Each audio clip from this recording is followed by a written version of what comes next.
If everyone could take their seats and get settled, we could start the meeting, please.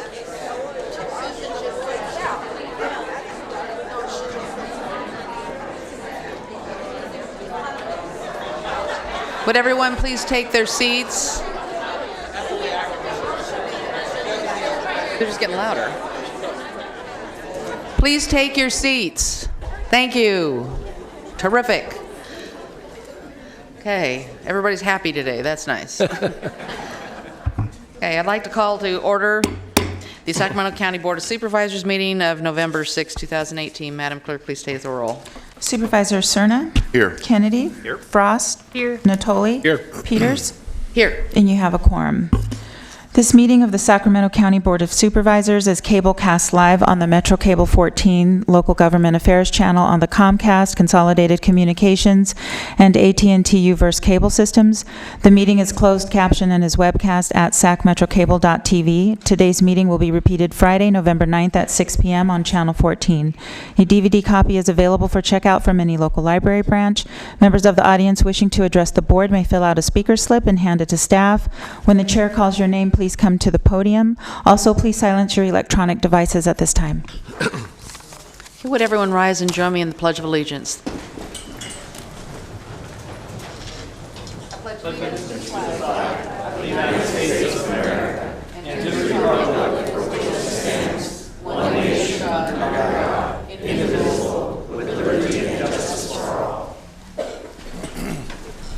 Okay, thank you.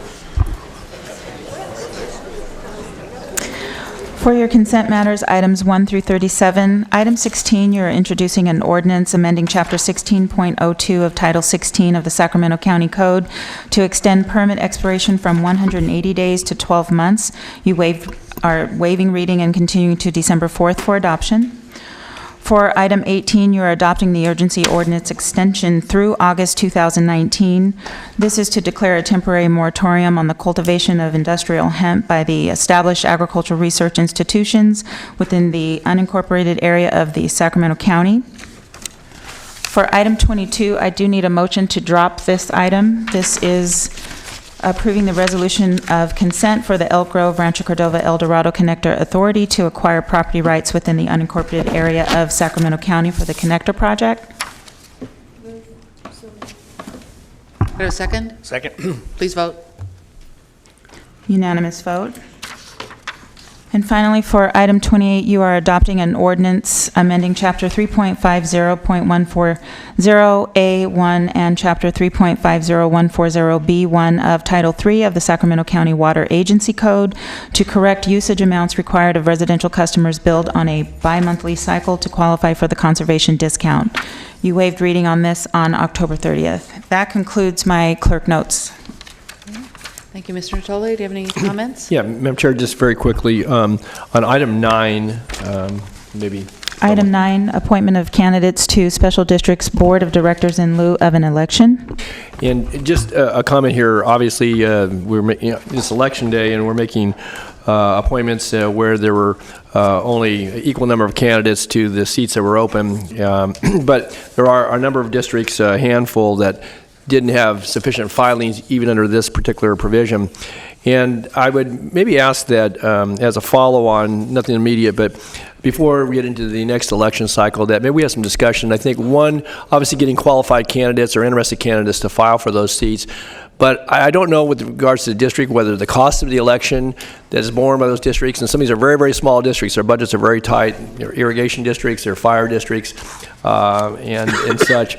That maybe there's a way to, again, within the provisions of the election code and election law, to work with them so that obviously maybe some of those costs, because otherwise it's actually cheaper for them to, in the event there's nobody to file, is to come through this process because there's no cost of an election. But we don't want to discourage folks from certainly seeking office, nor having, the folks in those districts weigh in. So it may require some additional analysis, Mr. Miller. I'd like us to take a look at that if we could. So. We'll do that. Okay, thank you. That's all I had, Madam Chair. Okay. Ms. Frost, anything? No? Okay. I do have a speaker on items 9, 11, and 13, Davey Rodriguez. Are you here, Davey Rodriguez? Yeah, Dobby. Oh, sorry. Dobby.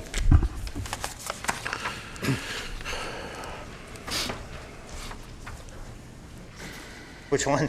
Stand between the two on the podium. Stand one? between There you them. go. Yeah, yeah. Microphones. Good.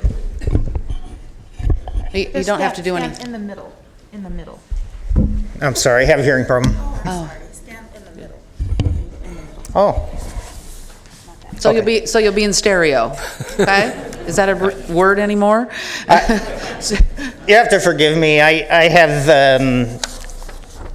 intermittent hearing loss, and today is a very bad day for that, so I didn't understand any of that. Oh, okay. Anyway, on number 9, about this thing with the appointees to positions, it seems like it's a recurring theme that I've seen, that not enough people want to run for public office in this town, and probably a lot of other towns. And I don't know what it takes to get people interested. I've tried a lot. I'd like to show you one thing I had. Davi, you can put it on that white space. Right? Oh. Yeah, they can project it. Yeah, right there. There you go. That? Oh, yeah. I made this up in the late 1900s. When I had a business, I had like 14 to 20 employees, something like that, and I made a program to get them all involved in their government. It said that they could take a whole day off away from their overbearing boss, and I would pay them for that if they would do that, spending time in their government. And laid out some basic ground rules for the thing, and said I would pay for the first day, and then if you got interested in it, the second day would be on you, and the third day would be on me, et cetera, et cetera. And I thought that would get people interested, but out of all the employees I had, not a one took me up on that offer. And not, the continually berating government French socialist that worked for me, who always had something to say about the government. Said, in France, this would not be so. Neither was the loudmouth Rush Limbaugh, Paul Harvey listening to guy all day long. He wouldn't do it either.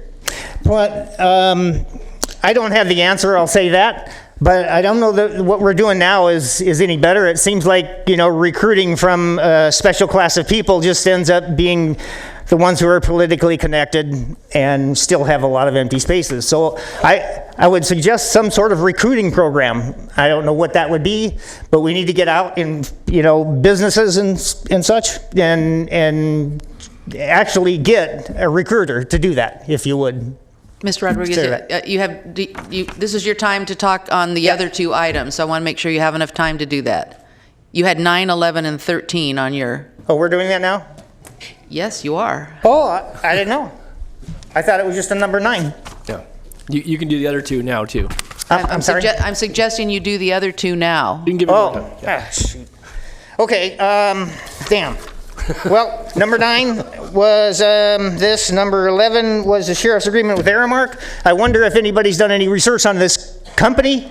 I know they're big. I know they can do the job and all that with their management, but if you look into their history, they are replete with complaints of serving tainted food to inmates and having their employees smuggle contraband in and out of the facilities. It's all over the internet, and I'd also point out that a lot of the websites that were created by some people were infected with some sort of, they said, worms, parasites, what have you. And when I see that, I generally see a company trying to hide a history. So I would hope that somebody is actually doing a little more research on here than even I am, and that contract should be reviewed thoroughly along with their history. Okay. And you had item 13 also? Number 13. Well, the hearing is not good, and neither is the memory. So 13 was... Ink doctors. yeah. Tattoos. We spend a lot of money on removing tattoos and not a cent on preventing them. There again, a program that, it could be started to keep people away from the tattoo artist. I know it's a widely accepted theme to get out there and use your body as a canvas. I was unsuccessful in even getting my own kids from getting too many tattoos. One has like 5, another one has 2. Even my wife decided to take the plunge and get 1. Now, I don't want to ask what it said. yeah. The thing is, I don't know that some lesser minds, when I don't mean, my wife or anything like that, but they don't understand the permanency of such a thing, and that your body is a canvas out there that can't be changed. A lot of kids at such a young age, they don't see the permanence in this, and we need to educate them about that, because as a lot of these gang members have seen, they want to get out, then they still have this reminder. But there are other things that people have get tattooed, especially in jails and prison. I don't know that even our jail has a program to try and convince people to keep away from such a thing, because if you tattoo your face all up and then change your mind later, you're stuck with it. And removal is only an option in some cases. Right. Okay. So on that, I conclude 2 things: we get out and do some sort of preventive maintenance on both of them. Thanks. Good. I think I can assure you, we do go out and recruit for offices. We do recruit. We have a process that we go through on recruiting and advertising it in newspapers and newsletters from the supervisors and the county that the seats are open. So we do that. Newspapers are out these days, if you haven't heard, but I understand. Yeah. Thanks. Thanks, Tommy. Thank you. I'll leave that. You can have it. With that, need a motion on the consent calendar. Oh, wait, I'm sorry. I need the record to reflect that I'm recusing myself from item 2 and 4, potential business conflict. Okay. All right, then I would move the consent calendar. Please vote. Unanimous vote, and let the record reflect that Supervisor Peters recused from items 2 and 4.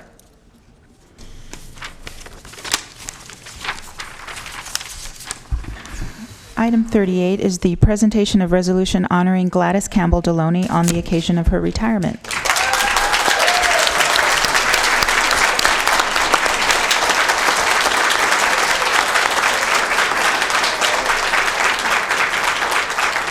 Mr. Cern, I believe this is your appointment or your resolution. Good morning, Gladys. Good morning. Good morning, everyone. Good out. How you doing? Good, good. You've got quite a fan club here this morning already. Chair Peters, members of the board, it's my distinct honor this morning to honor someone I have a tremendous amount of respect for. I think we all do. And there certainly is quite a bit here to acknowledge the career of Gladys Deloney here on the occasion of her retirement, serving Sacramento County. But I just wanted to add some more context to the words that are inscribed here. Every year, as many people know, this board does what it can to raise scarce funding for our DHA, and I still say DHHS, scholarship program. This is a scholarship program that's existed for a number of years, and it's one that I hold dear to my heart. It's used to offer financial assistance to young people that are pursuing their collegiate careers. And it's really done in the name of the terrific employees, the public servants in those agencies. And every year I have the opportunity to speak in these chambers to about as many students and their family members here. And I always end with, you're going to go away to college. Please don't forget your home county, your home community, and please consider coming back to serve. And one of the whereases that really struck a chord with me in this resolution is the fact that Gladys grew up here in Del Paso Heights and Strawberry Manor. She went away to college at San Jose State University, and she came back to be not just a county employee, but I think a model public servant, quite frankly. And what does that mean? That means going over and above on a daily basis. It means really understanding that a career is not just about showing up to work every day between 2 different hours. It's really about doing everything you possibly can to problem solve. And that's fundamentally what public service and governance is all about. So I am really very, very honored to provide this resolution honoring someone I just think has been an outstanding public servant, a model public servant. She has a lot to be proud of, especially I want to state her work with the reducing African American child death effort that this county has embarked on now for 7 years. Now it's called the Black Child Legacy Campaign. It would not have happened. I can say this factually. It would not have happened if not for the tremendous work that Gladys contributed to this ongoing initiative. So with that, I want to present you, Gladys, with this resolution by the County Board of Supervisors honoring you on your retirement, and we wish you the best of luck.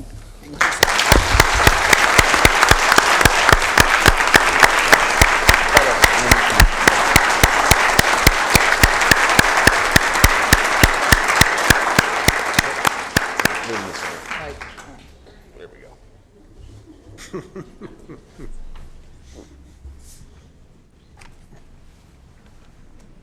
The floor is yours.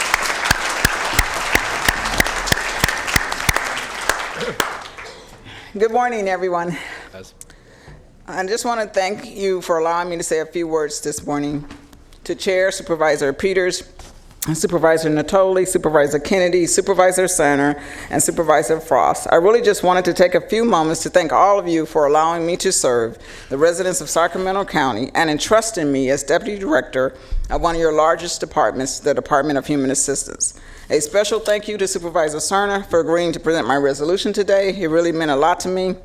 I have appreciated your work with the Blue Ribbon Commission and the Reduction in African American Child Death Steering Committee, looking at the disproportionality of African American child deaths.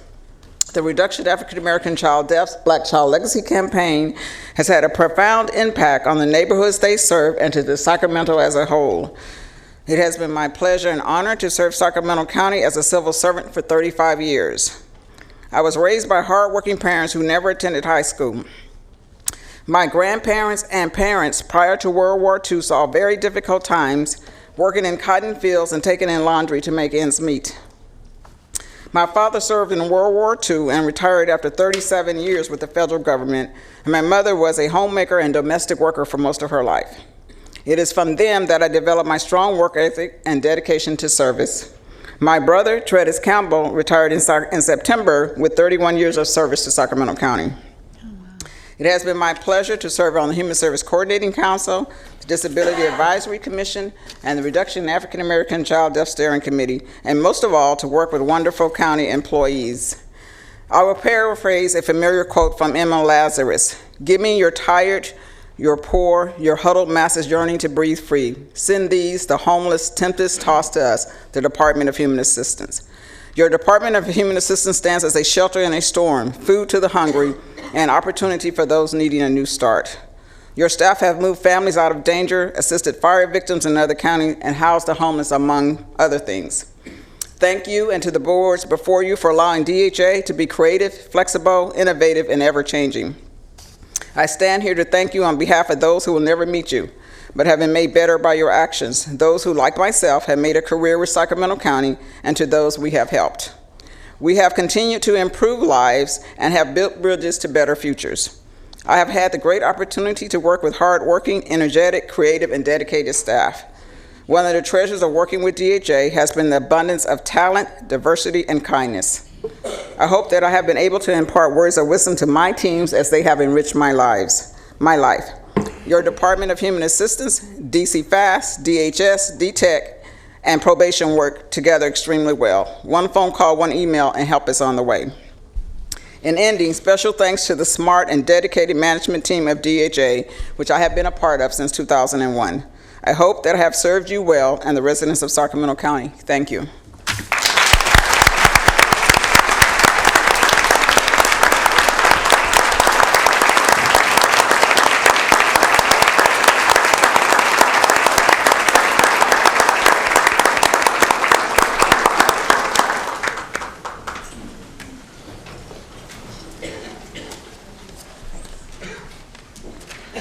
Item 39 is the presentation of resolution recognizing the 25th anniversary of Run to Feed the Hungry. Mr. Cerner?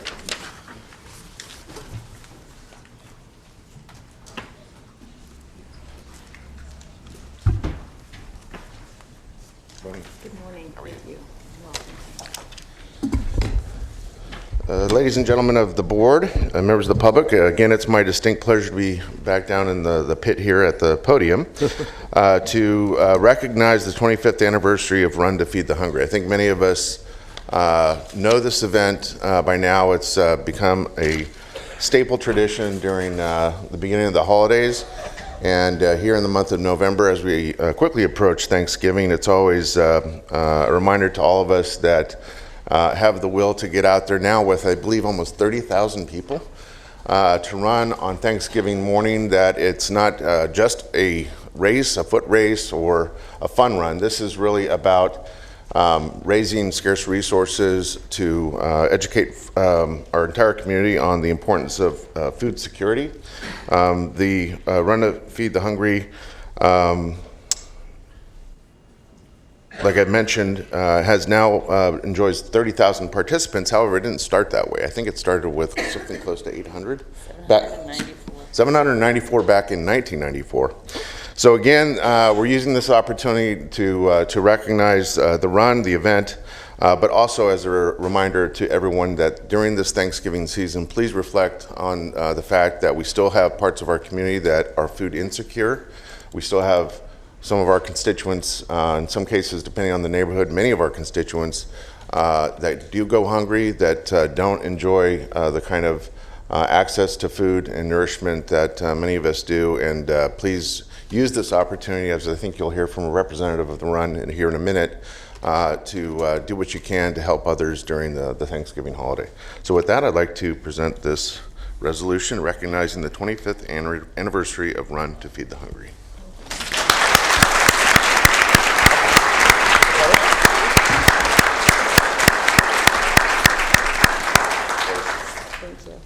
Thank you so much. We're so honored to be here today. Run to Feed the Hungry is a tradition in Sacramento, and I think if you participate on our American River bike trails or go to your gym, you'll see that those Run to Feed the Hungry shirts are present about 9 months out of the year when you can wear a long sleeve shirt in Sacramento.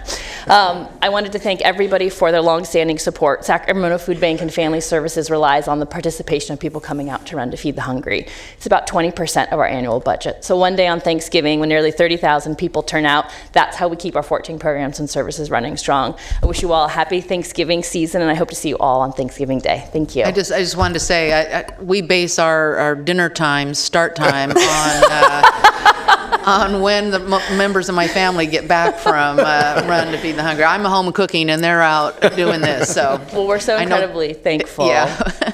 Well, if anybody else is responsible for the big meal, I encourage you can still register and help us stay the largest Thanksgiving Day run in the country. Sign up as a drumstick dasher, and you can wear your bib and your shirt at home while you're cooking meal.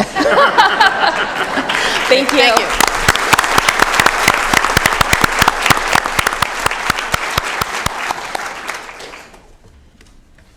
Item 40, resolution proclaiming November 5th through November 9th, 2018 as Human Services Professionals Appreciation Week.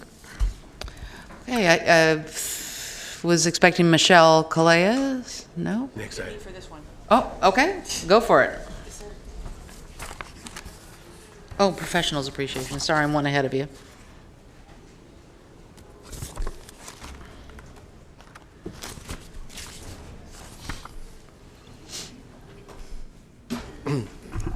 Is Carmen and Shahid here? Come on down.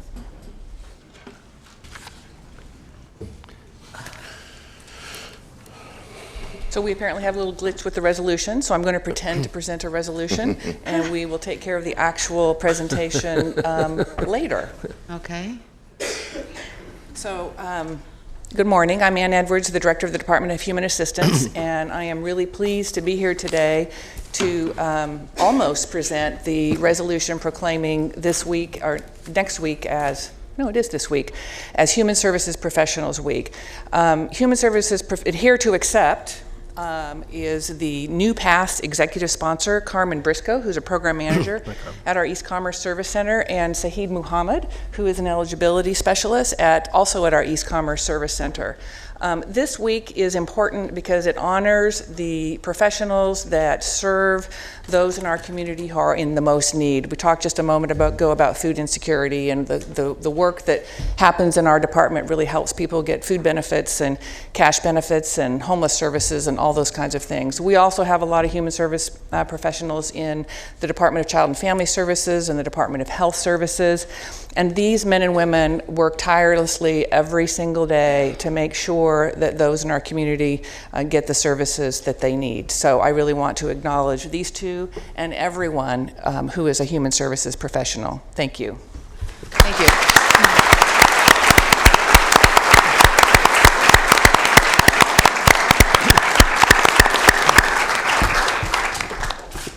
You can give them a full resolution to, oh, there it is. I have a resolution. There it is. And And here it I'm is. sorry. Tell Carmen and Mohammed there to was stay there. confusion here, but we do have the resolution.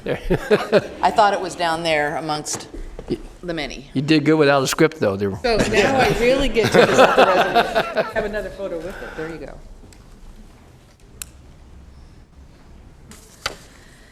All right.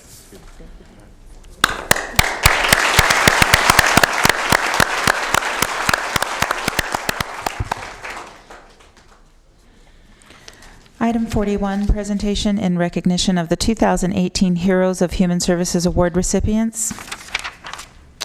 Well, welcome to 2018 Heroes of Human Service Awards, and I'd like to invite Michelle Calais to the MC the awards presentation, and we'll do this by district for supervisors. She'll call your district and your names, and you can go down at that time. Thank you. Good morning, and should I flip around? Yes, I think that'd be a good idea. Flipping. Good morning, everybody. Good morning. I am Michelle Callejas, and I am Director of the Department of Child, Family, and Adult Services, and I welcome you all today to the 12th Annual Heroes of Human Services Award, and it's so nice to see so many people here in the chambers.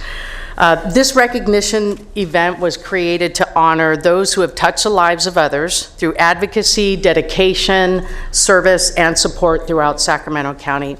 You're going to hear about some extraordinary individuals and groups in our community that go above and beyond to improve the quality of life for others. You'll hear about a range of issues being addressed in our community every day, from serving seniors, individuals who are homeless and hungry, to supporting women who have been sex trafficked, to mentoring children, youth, and young adults, and promoting employment and transition to adulthood, and so many more. I will say this, prepare to be inspired. I'd like to thank the Board of Supervisors and the Human Services Coordinating Council. I know there are many members here. Can you just raise your hand? Thank you very much for being here and for working with the board. They coordinate this event each year, and they work together with the Board of Supervisors on the very difficult task of narrowing down the final recipients and honorees. I also want to acknowledge the county staff who are out there prepared to greet you with refreshments after the ceremony, particularly Jennifer Fong and Jerry Thompson. So again, there'll be refreshments in the lobby after the ceremony. Please join us. So just kind of real quick logistics. As Supervisor Peters says, I will introduce each supervisor, and I'm just going to name the recipients and the honorees, and then the supervisors will say a few words, invite you to say a few brief words, and then we'll work our way through. So first, I'd like to welcome up Supervisor Peters, or Cerna for District 1. And the first organization to be honored this year is the Community Against Sexual Harm. Come on down.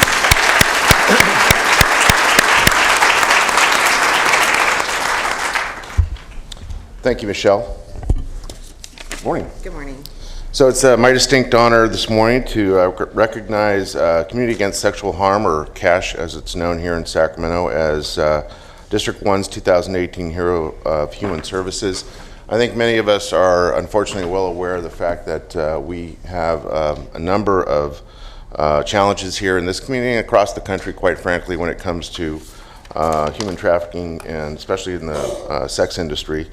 And if it were not for groups like CASH that really dedicate themselves with the assistance and partnership of law enforcement to combat, which is an appalling challenge to have anywhere, it really it should be a no-brainer for any of us to understand why CASH is being recognized the way they are today. So I'd like to offer you this resolution and give you the floor to say a few words about your organization. Thank you. There you go. Let's take a photo.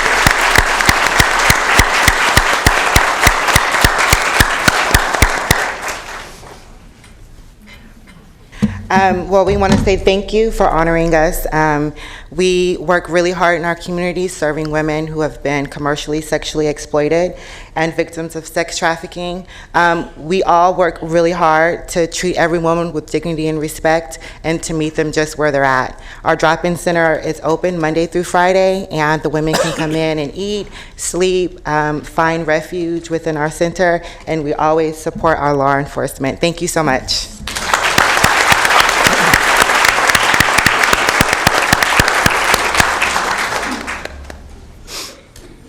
Next, I would like to announce and welcome up Ashley Hurst.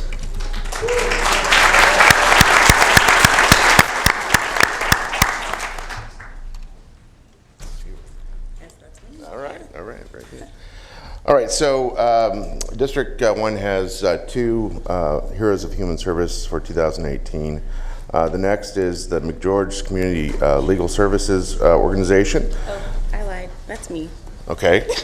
Little confusion. All right. Sorry. Oh, okay. So all right. I'm confused. Sorry. Okay, this is my bad. So, so a number of us here on the board, we work alongside a number of folks, whether it be city councils. We have 7 cities here in the county. We also have multiple school districts. Here in the district that I represent, District 1, which is primarily the north and central part of the city of Sacramento, I'm honored always to work with our partners in education. Today, we are honoring Ashley Hurst, one of 3 2018 Heroes of Human Services, for all of her work at one of the schools that has a special place in my heart, Leotato Floyd Elementary. And for those of you that don't know where it's located just south of Broadway in what used to be called New Helvetia, one of our region's largest public housing projects. In fact, that was the first place I lived in Sacramento when I was 0 to 2 years old. But this is an elementary school that is really doing some cutting edge work when it comes to helping young people and their families in one of the most disadvantaged, challenged areas anywhere in our region. And so it's my distinct pleasure to honor Ashley Hurst and invite her to say a few words about the great work she's doing at Leotato Floyd. There you go.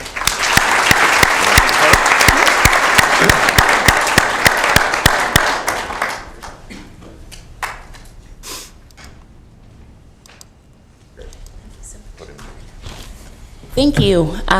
It's an honor to be recognized. I didn't prepare anything for today, so I'll keep it short and sweet.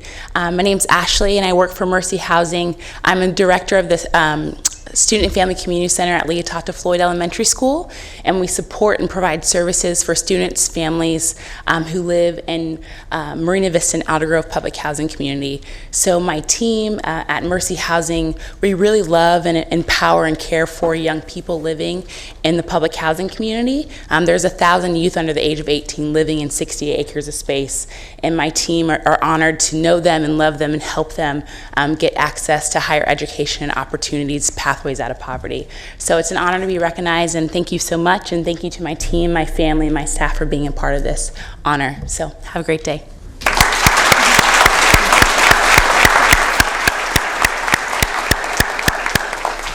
The last group to be recognized in Supervisor Cerna's district provides much needed free services within our community, and that's McGeorge Community Legal Services.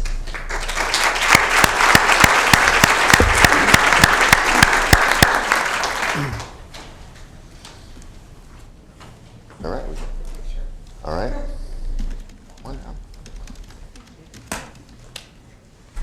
Okay, now we can acknowledge and honor McGeorge Community Legal Services as the third and final Hero of Human Service award recipient here this morning for District 1. Again, I like to brag on my district often, as many people know, and we have some very unique assets that sometimes don't get acknowledged as much as they should. And one of them, I would argue all day long, is McGeorge School of Law, and certainly the folks there that do a tremendous amount of pro bono work when it comes to things like fair housing and other aspects of assisting governance here in the local community. And I really am honored to present this resolution honoring McGeorge Community Legal Services as a 2018 Hero of Human Services, and would certainly ask their representation to maybe explain a little bit more about what you do. Thank you. Congratulations. Thank you.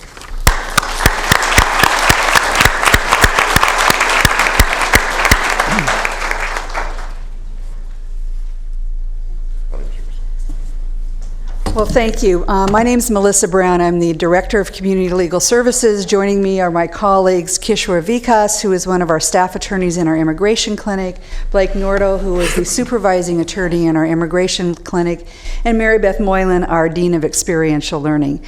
Community Legal Services has been around for more than 40 years, providing free legal services through supervising attorneys and primarily through law students. And I want to share something with you that has really stuck with me over the years. The students who participate in community legal services, they're required to commit a certain number of hours. Most of them commit more than is required, and all they get extra is a t-shirt. But what one of the students has said to me, which really has stuck with me, is that our students, when they're working in our community, who are helping people to achieve a measure of access to justice, to provide services that people would otherwise go without. He says, this is the reason I came to law school. And so, lest anyone be cynical about lawyers or future lawyers, I'm here to tell you that our students, when you look at our diversity and the commitment they provide to immigration, getting asylum, representing DACA youth, in our bankruptcy clinic, and our elder and health law clinic representing seniors who have been targets of financial abuse and scams and fraud and elder abuse. All of those students are committed and their hearts are in it. And so on behalf of our students, I'd like to thank you for this wonderful award.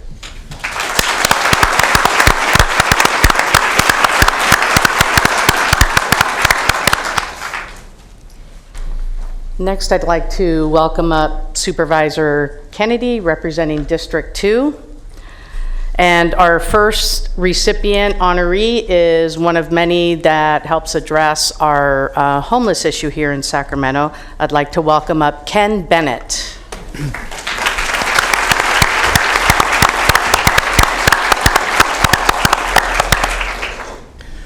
First of all, nobody is cynical of lawyers in this room.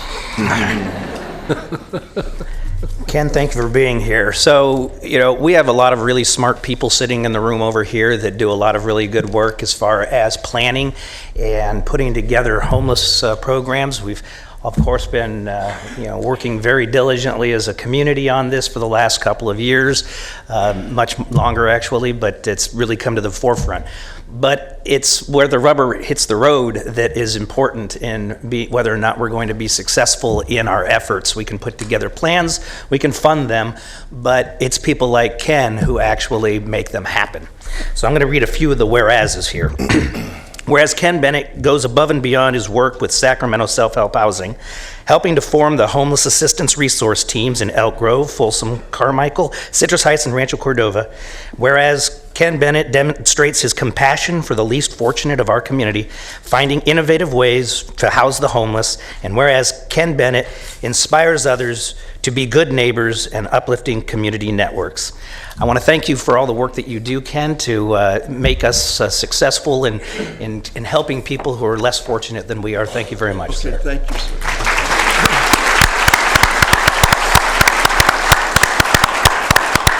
Thank you. Sacramento Self-Help Housing We're in a great project right now, taking people straight off the streets, going down to the camps and putting in the housing, working with the Department of Human Assistance very closely. That's a wonderful project. I spend most of my time developing heart groups, homeless assistance resource teams. They're groups of volunteers in local areas wanting to help the homeless in their local area. As you know, the homeless aren't just downtown, they're all over the county. He mentioned some of the heart groups, but there's been a new one formed since this list of Elk Grove, Rancho Cordova, Citrus Heights, Folsom, and Carmichael. There's now a new group in North Sacramento that just formed in August. And this afternoon, I'm going to help start working on founding one in Arden Arcade. And before the end of the year, we hope to have one in South Sac too. This winter, the different heart groups will be sheltering over 130 homeless individuals during the winter months. So these are all local groups. Thank you.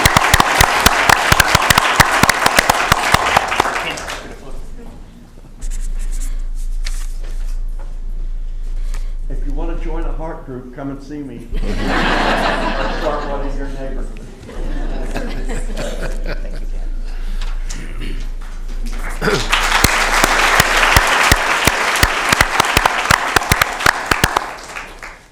So the next honoree in District 2 addresses the issues of our seniors, our older adult population. As you may or may not know, our senior population is growing exponentially. I am heading there at what seems like a rapid pace.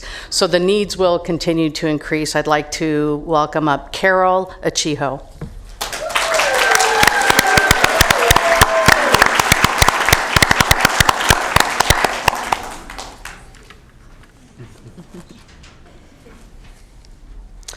So again, ACC is actually an organization in District 2 that's really a bedrock for serving people, particularly seniors. And it's done largely on the backs of a great volunteer network and workforce, of which Carol is one of. So I'll read a couple of whereases for you, Carol. Whereas Carol Ichiho is a dedicated, dependable volunteer at ACC Senior Services Center, and whereas Carol is a member of the musical club that entertains various senior centers in Sacramento, and whereas Carol also knits and crochets goods for the annual craft fair, helping to raise money to support the programs at ACC Senior Services, and whereas she's obviously quite shy and won't toot her own horn, but we're here to do that for you, Carol. Without you, so many people wouldn't have the services they have, so thank you very much.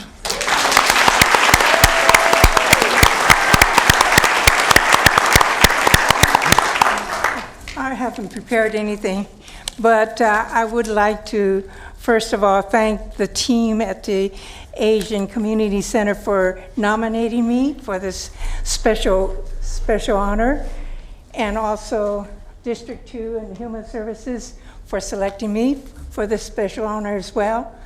And they tell me I've been there for over 12 years doing the same thing, so I must really love my job. And of course, a lot of it has to be doing with, I'm surrounded with happy and friendly people. And that makes me keep coming back. And so as long as I keep moving, stay independent, I would like to continue my volunteer services with ACC. Thank you.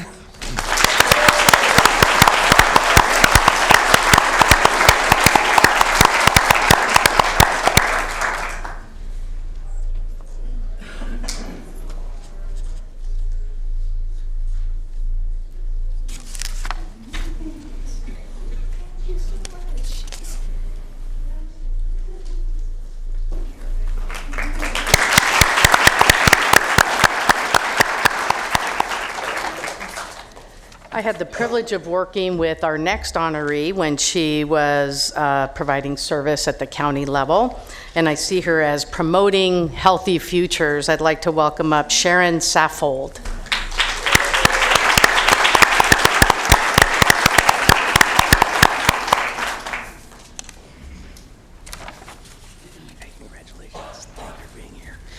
Sharon has too many whereases, because of all of the accomplishments of what she does in our community.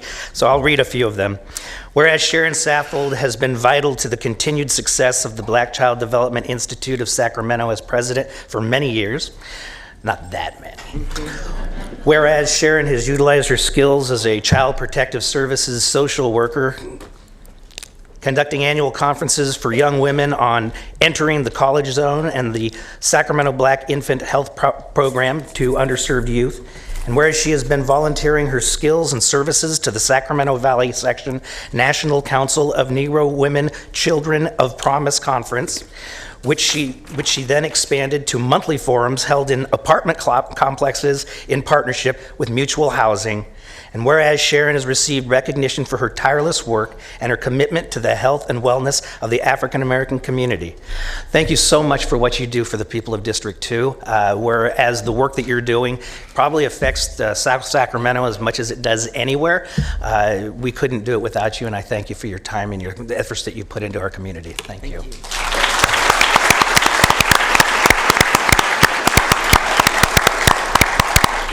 Thank you for this honor. I say I'm a social worker for life. I've worked with Sacramento County for 30 years, retired this year, and have continued to work in the community with the National Black Child Development Institute. It's an agency that's been serving our nation for 48 years. Our local affiliate has been in operation since 1989, providing, as you said, entering the college zone, helping our children to start preparing for college and their parents preparing for college when they're in middle school. We want them to start thinking about it right away. And then we did a DIVA conference, Determined, Intelligent, Valued American Young Women. So just supporting our young ladies to become all that they can be.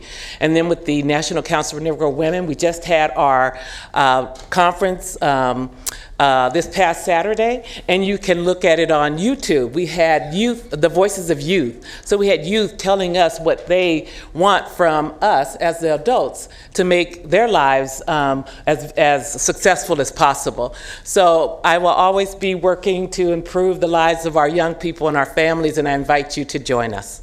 Yeah, thank you.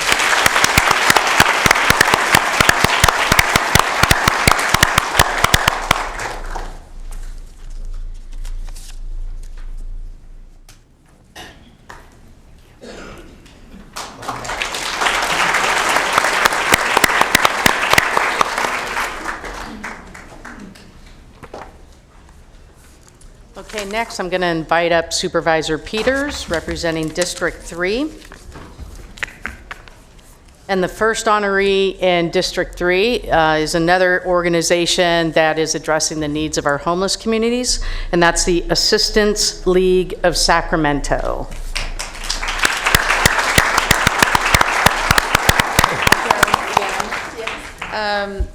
This is the second time in the last 60 days I've had the opportunity to honor the Assistance League of Sacramento. They had their 50th year anniversary a month or two ago, so that's pretty awesome. The League is one of 120 chapters of a national nonprofit corporation that's very motivated to affect change locally. Last year, 281 dedicated member volunteers with 100 community volunteers generously gave over 65,000 hours to people in Sacramento. And during the 50 years they've been here, the Assistance League has served over 405,000 people in our community. An example would be recently a man named Paul was experiencing homelessness, and while he didn't qualify for housing assistance, it was confirmed that he had daughters living in New York, and the Assistance League provided the funding for him to fly to New York and is now living with his daughter.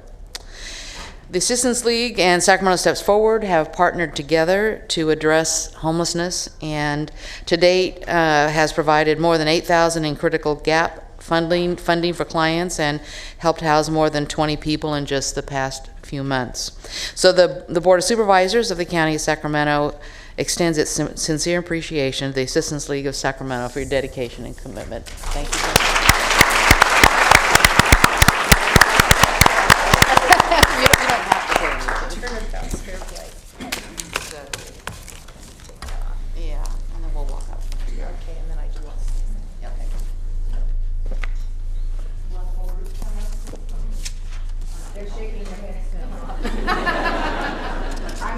president.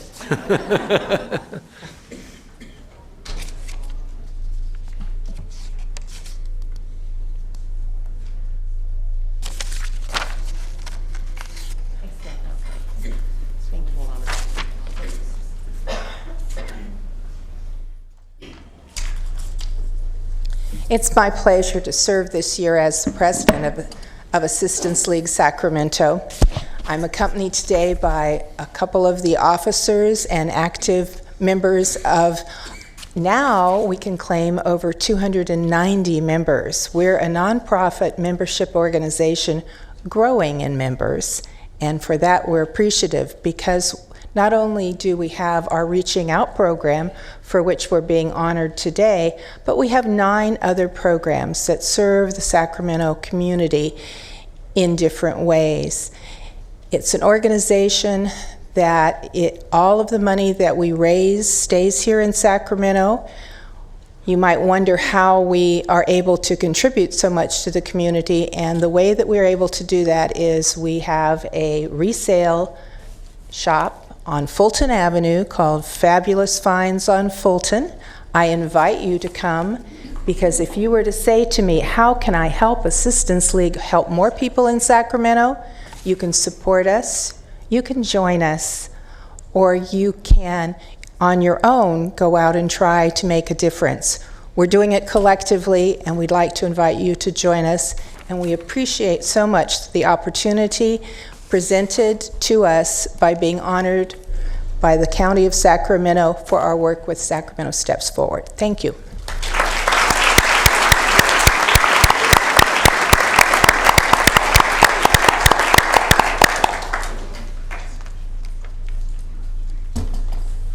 Did you want to, are you announcing?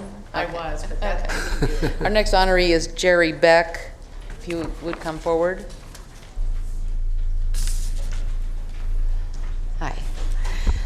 Jerry is the lead host coordinator for Family Promise, in charge of working with 14 local congregations to schedule hosting for homeless families and 12 congregations for support services. Through Carmichael Hart, so the gentleman that got the Hart Award here recently, Jerry supervised intake volunteers every evening for 8 weeks in January and February 2018.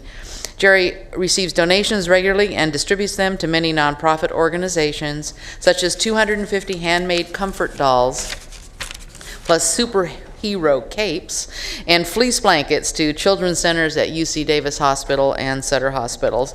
Jerry donates her time to more than 10 local service organizations, and with her deep empathy to those who struggle to find food and shelter, which inspired the Fair Oaks Rotary Club to also help those in need. So the Board of Supervisors extends our sincere appreciation to Jerry Beck for her dedication and commitment to inspiring so many, and further congratulates her for being a true hero of human services.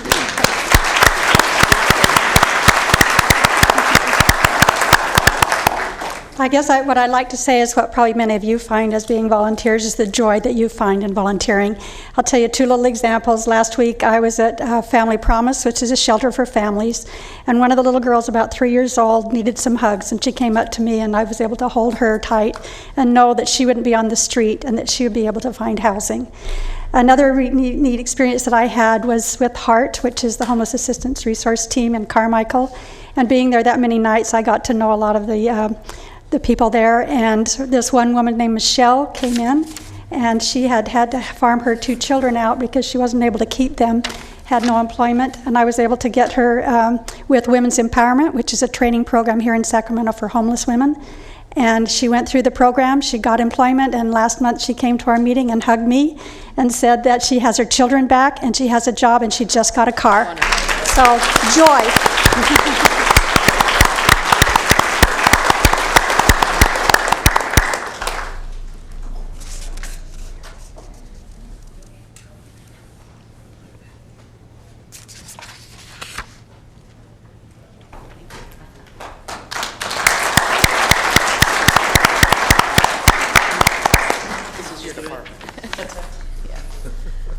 Okay, so the next honoree is a group of county employees. I'd like to welcome up from the Department of Human Assistance, the CARES founding members, Victoria Ramirez, Jared Dennis, Alina Mikachu, Mei Young, and Sang Mua.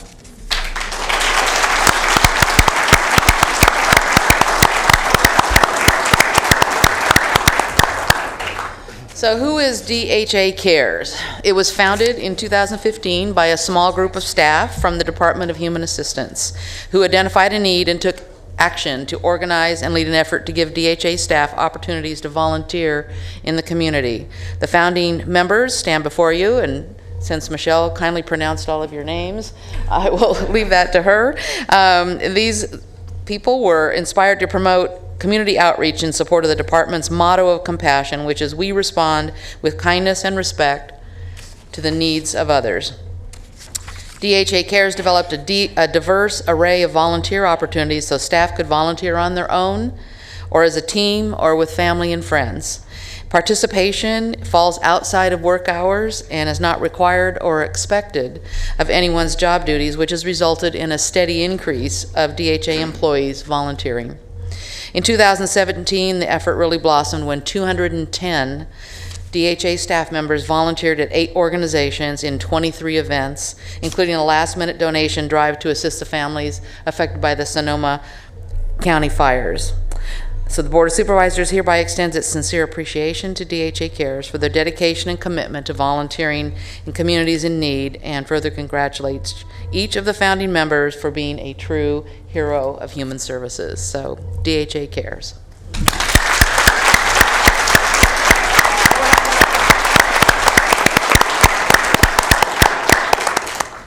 We want to say thank you so much. We're very honored to receive this award. It was very, very touching. This is something that we love to do. Like they mentioned, it's not part of our daily duties, but it's something that we absolutely love to be a part of, to be able to work with the local agencies in our community, coordinate these volunteer opportunities, and just be able to give back to our community.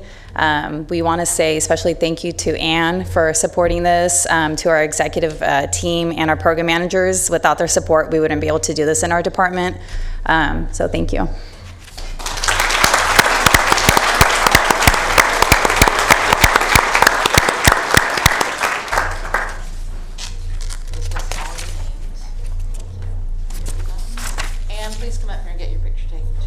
She's got a gorgeous red blouse on. It'll really show up well. There we go. Thank you. Hey, squishy in a little bit.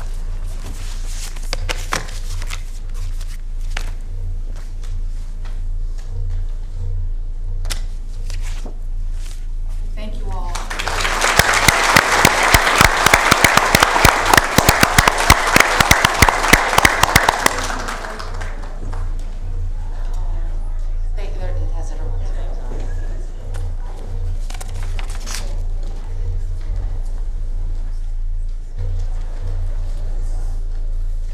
Okay, next I'd like to welcome up Supervisor Frost, representing District 4.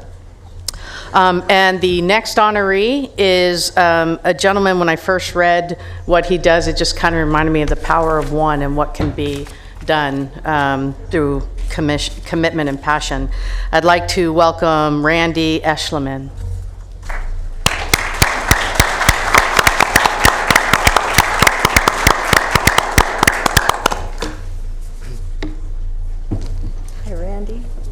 Good to see you. Good morning. I'm excited to be here today to recognize Randy. Randy, you're being recognized as a hero of human services to the citizens of Sacramento County through volunteering your time with Friends of the Dry Creek Parkway, a group that was created to protect the Dry Creek Parkway, an amazing jewel in the Rio Linda and Alberta communities. You're consistently pulling invasive plant species and garbage from the creeks and parkways and leaving them beautiful for the community to enjoy. And not only do you remove the trash and the debris from the creeks and parkways, but you also work tirelessly in planting wildflowers for everyone to enjoy and in tending them. I remember the very first time that I met Randy.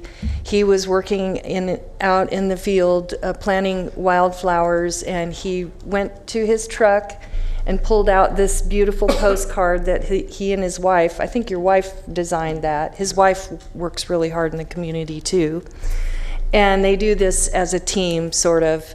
And the postcard featured all these wildflowers, and I don't know, it kind of reminded me of my life. I'm so busy getting somewhere, I don't always stop to smell the roses, and I think that was the value of the work that Randy does in our community.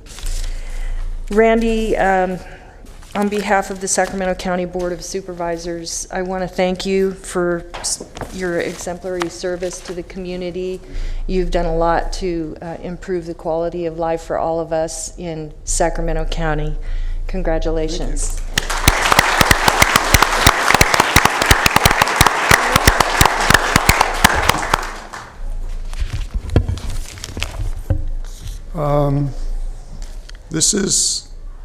Thank you very much for this. This is very difficult for me because I was raised not to expect any praise from anybody for anything, and so this is very difficult.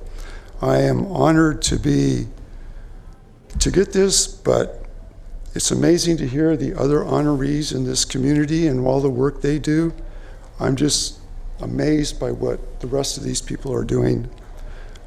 I'm just a very small part of all this. So volunteers are very important in Sacramento County, and to have the county support volunteers is hugely important for the welfare of our county. So thank you.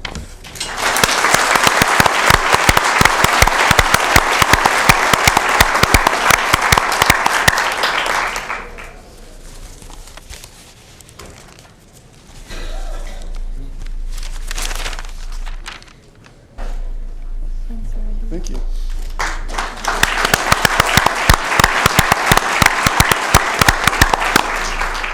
The next two honorees in Supervisor Frost's district are Brenda Conover and Catherine Green.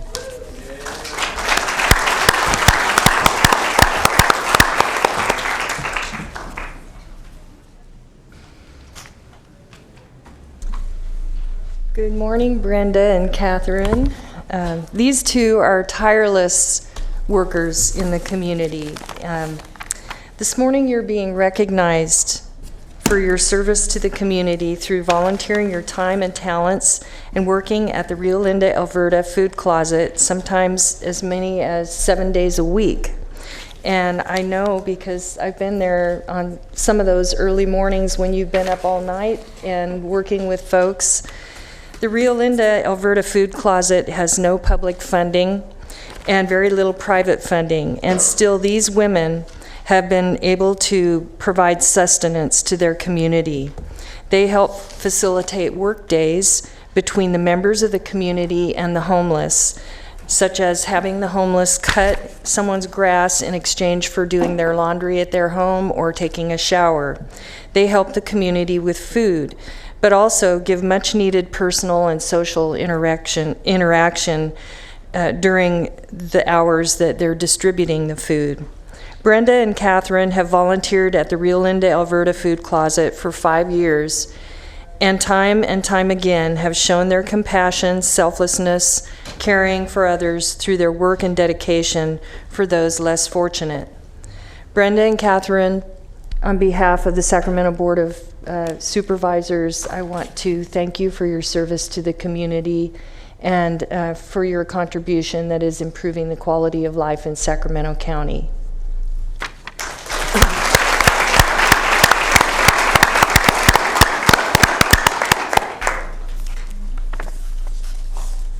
And if you'd like to say a couple words, you're welcome. Hi, on behalf of the Food Closet, thank you to Nikki Hussein for nominating us for this, and to our people at the Food Closet who also put in their opinion on this. Just thank you. I just want to say thank you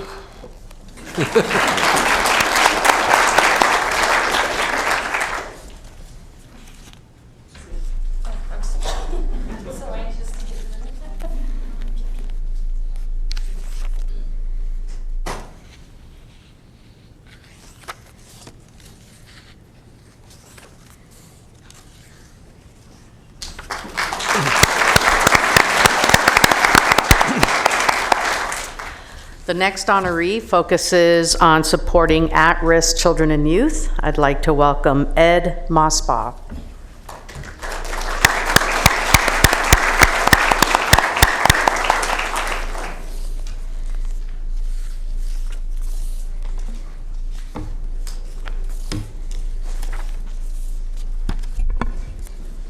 Good morning, Ed. Your reputation precedes you. You are being recognized as a hero of human service to the citizens of Sacramento County through your work with the youth. You began volunteering in the classroom at Kennedy High School as a mentor in life coaching program, and after the first year ended, Student Reach recognized your dedication to the students as gold and asked if you would return and run the program at the school as a full-time volunteer. You saw the need to help students find their jobs as they entered adulthood and volunteered to continue mentoring and helping students after they exited the life coaching program. And you were working with SETA to get students the job training and coaching they needed to find success after graduation. Through volunteering your time as a mentor with Student Reach and helping to launch an amazing job coaching program and a follow-up program for our most at-risk youth, you have brought great career and life management experience and helped both students and Student Reach organization as a whole to see their great potential. You have been insightful, motivated, and devoted, which comes through while you work with the kids and in your work with helping them develop healthy living skills. Ed, on behalf of the Sacramento County Board of Supervisors, I want to thank you for your service to our community and for making our county a better place to live. Thank you very much.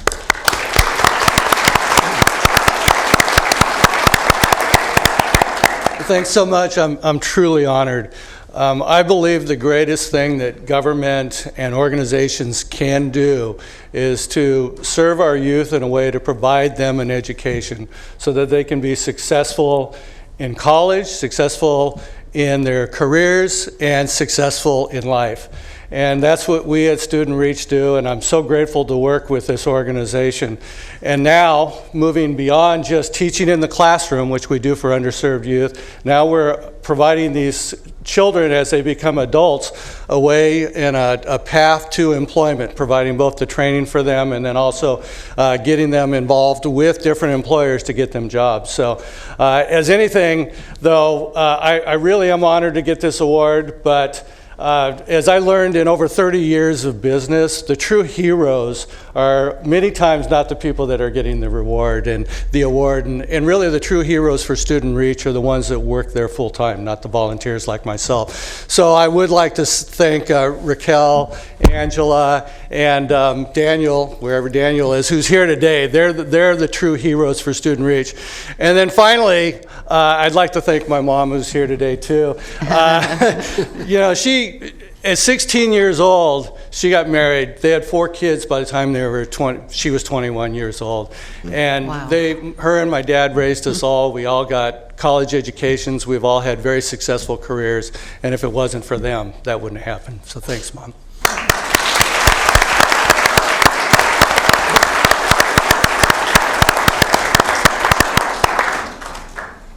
Do you want your mom to come down and take your picture?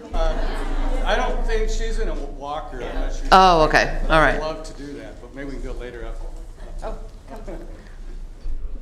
Go right up there and give her.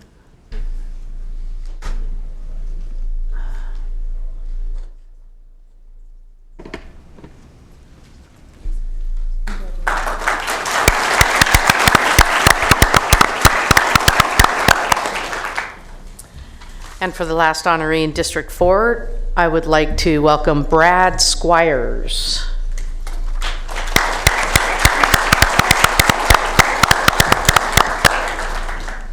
morning, Brad. Good morning.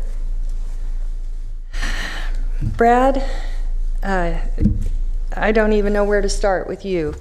You've done so much in Orangevale.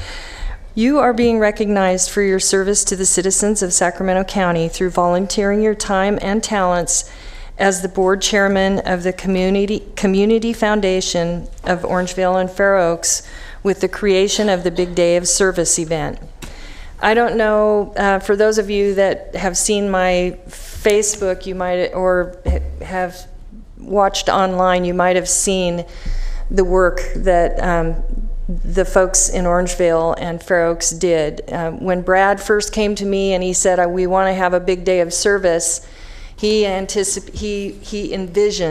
5 projects and 500 volunteers. And by the time we got to the day of service, there were over 1,000 volunteers and 30 projects, I think, right? And they did projects all over, everything from cleaning streets to singing to seniors in the rest homes, to building bridges and putting back fences, and the list goes on. And so it was an amazing first event. They plan to do it again, and Brad has also said he would like to expand that effort to other communities. So if you live in another community and you're interested, his community, am I speaking out of turn? You want to expand it, right? His community foundation wants to expand that and would love to help you have a big day of service in your community. In 2011, Brad founded the Orangevale Food Bank, and you continue to work with the Orangevale Food Bank to feed those that are less fortunate in our community. He's the chief farm officer of Heirloom Farms, along with his family and his wife, who's here today, and where they tend to the animals and grow beautiful, colorful flowers, and they're passionate about preserving and showcasing the rural nature of Orangevale and the history, the rich history there. Brad, you're passionate about giving back to the community, and recently you formed the Orangevale Community Council, which will be benefiting in part will be benefited in part by the Orangevale Harvest Dinner.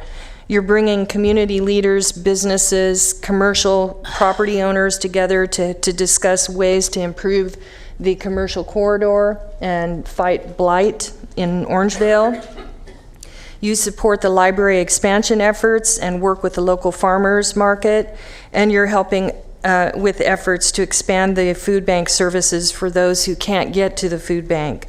On behalf of the Sacramento County Board of Supervisors, I want to thank you for your service and your commitment to Orangevale and Fair Oaks, and congratulate you on receiving this award and on your contribution to making Sacramento County a better place to live.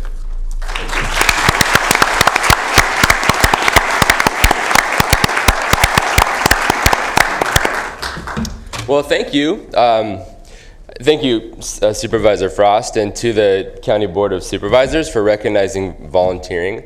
I think one of the other recipients said volunteering is a joy. And you know, I think none of the people that I think are recognized today are doing it for the sake of recognition. It's really about a higher purpose. It's about something greater than yourself. And I think that's what it's all about, is trying to find something that you can really go all in with that's about something bigger than yourself. And so I just encourage everyone to think about that, find something bigger than yourself, and go all in.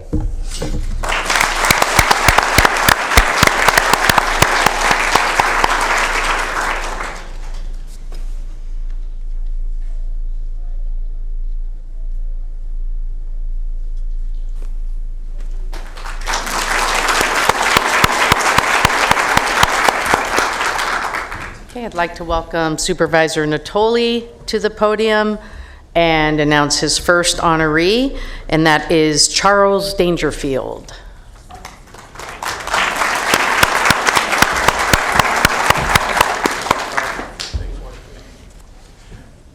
Well, good morning. Before I say some words about Charles, I just want to acknowledge that it is a great day in Sacramento County here today, and to be joined in a room filled with people who have, I think, demonstrated what's best about the people of the world that we all live in, and the giving back, the generosity, the kindness, and the service to others is just tremendous. And you're all heroes, and certainly those who've not only been recognized, but those who have nominated and who've been a part of the support network in this community that makes Sacramento County a great place to live. And again, for those that are less fortunate, we're fortunate to have folks like those being honored here today in the organizations for the good work they do. And I would just say, to the grace of God be with all of you for what you do for our community.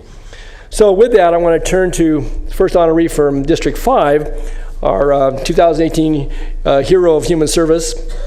And I'm going to let him speak in just a moment, as other honorees have. But I want to note that this gentleman is a military veteran, served our country very honorably in the United States Navy. He also has a very distinguished career in law enforcement. But he's being recognized not only for his service to his country and to our community, for our protection and certainly our safety, but for what he's done for the past 15 plus years. And that is certainly his work in the Department of Corrections, I think, exposed him to folks who a lot of times, particularly in the youth portion of that, who again have gotten on a pretty difficult path in life and didn't really have role models in a lot of cases to provide them the mentoring, the counseling, and the support that they need to maybe turn their lives around, but also to be successful. And his work has really, I think, led him on a path where he can look back, and we'll share that with you in a moment, to really to the examples of where he has guided and I think advised, but served as that role model to help young men become men of honor, and that's been his goal over the years. And again, a very positive influence on the lives of a lot of folks, and maybe he can share a story with us. But I want to thank Charles Dangerfield for his professional service, for his innumerable contributions and leadership in working to transform the lives of young men in Sacramento County, but certainly throughout our region in the state of California. And on behalf of the Sacramento County Board of Supervisors, recognize Charles Dangerfield for his tremendous effort and his contributions to helping young men become men of honor. Charles, welcome.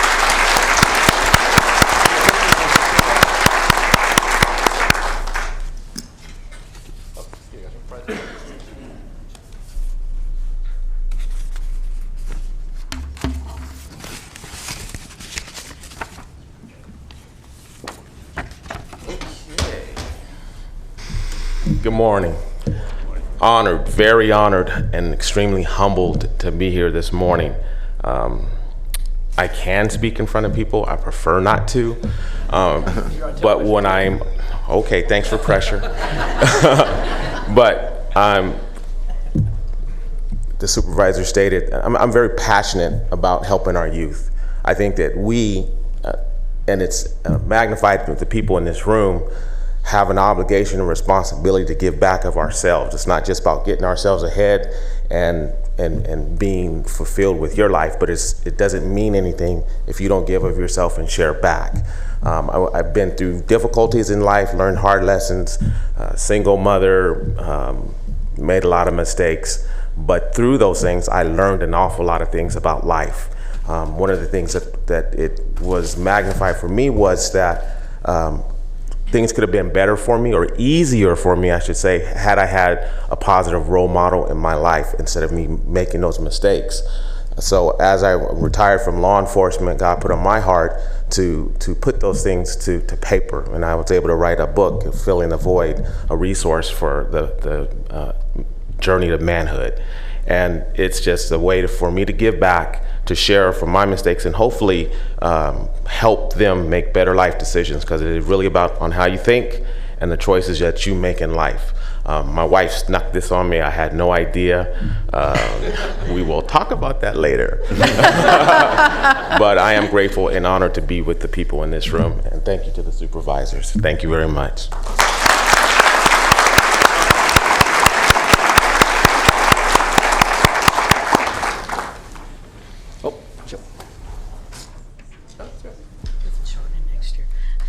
So we are lucky here in Sacramento to have several bodies of water, including 2 beautiful rivers.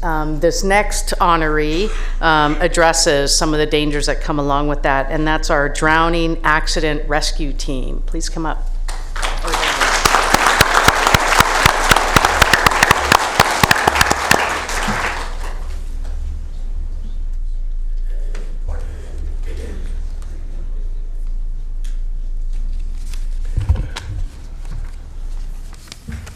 Well, the three gentlemen that are here with us this morning are representative of a whole team of folks who, for the past 38 years, since 1980, have in this community served in a capacity that is very, very important. As Michelle pointed out a moment ago, we're blessed to have certainly good seasonal weather, but also the bodies of water that are very attractive for recreation and for lots of different human activities. But they also present a ever-present danger if they're not treated in a way that people understand that rivers are dynamic bodies of water that are moving and flowing, also with accidents that occur.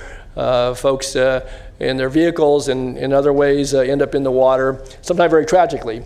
And these folks, again, have been called upon time and time again to respond to accidents, to not only to help rescue, in some cases, when they get there soon enough to the scene, but also to recover. And that's, obviously, I'm sure, very disheartening at times, but nonetheless, the task that they're tasked with is to go into the Sacramento River or to oftentimes the American River to recover people of all ages and from all walks of life who may have fallen upon a very tragic incident and accident. But DART, again, has had this presence where these folks who are professionals in their daily lives come from not just the Sacramento area, but from throughout the region, as I understand it, to provide the dive assistance to our law enforcement agencies, to our rescue agencies, and have really been very proactive, not only in responding to those types of critical incidents, but also have worked very closely, as noted certainly in these chambers over the last few years, on efforts where we've partnered the Sacramento County Department of Parks and Recreation in life-saving educational campaigns to actually do the prevention piece of that, and I know have provided some very capable patrols down at the confluence of the American and Sacramento River, where, again, they've been there in a very proactive way, not only handing out life jackets and working with our county rangers and with other volunteers, but to also be out there on the water during the high use portions of the summer and late fall and early fall and late spring seasons. And so, with all that being said, they put their lives on the line. Oftentimes, they go into waters that are very treacherous, and but support one another, support this community, and certainly have been there to be called upon for approaching 40 years. So we congratulate the DART volunteers, the Drowning Accident Rescue Team volunteers, offer our congratulations for this award, and recognize them as our hero, one of our heroes of human services for 2018. Congratulations.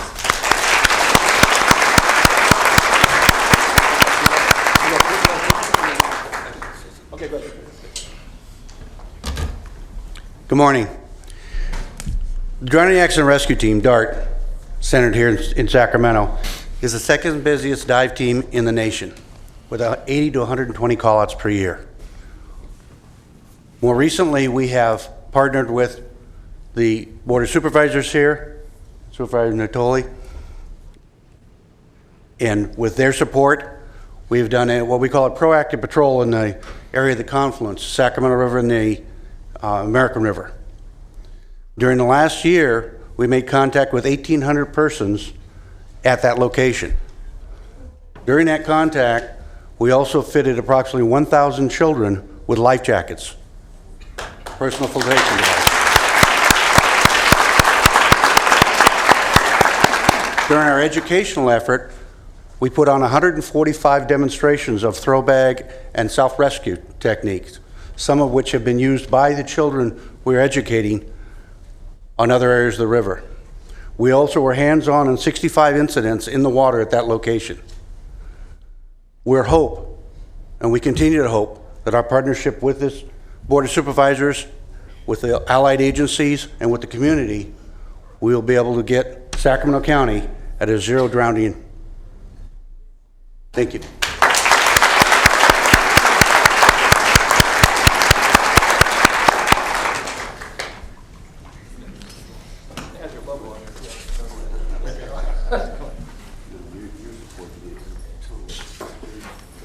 So, Mr. Cerny, did you want to comment on this?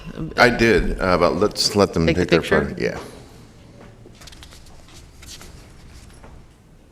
So So I too wanted to express my congratulations on your rightful acknowledgement this morning as a hero of human services. As was mentioned a number of times in both the comments by Supervisor Natoli and representative from DART, there's a very tangible benefit that we've been seeing, especially in the last couple of years, at the confluence of our two largest rivers that happen to be in the district I represent.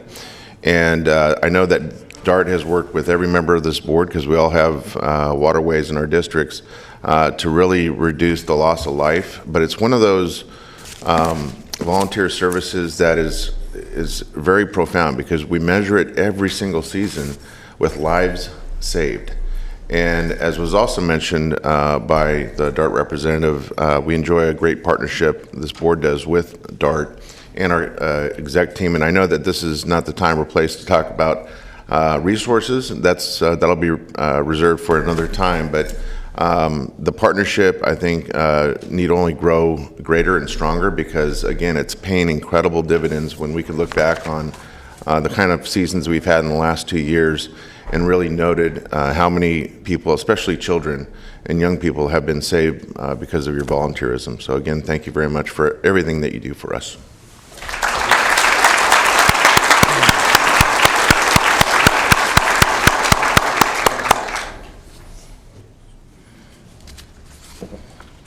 Got one more word from you. Oh, sure. Right this way. You tell all. The proactive patrol that we had this last summer, the DART volunteers put in over 700 man-hours at that location alone. And the dividends were huge with the education and the safety of the general public. Thank you.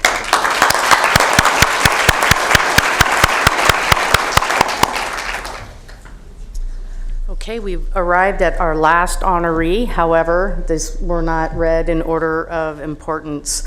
So one of the things I've always loved about Sacramento is that we welcome diversity in our community. This next group addresses some of the needs of our refugee populations. I would like to invite down the volunteers of Starting Point for Refugee Children.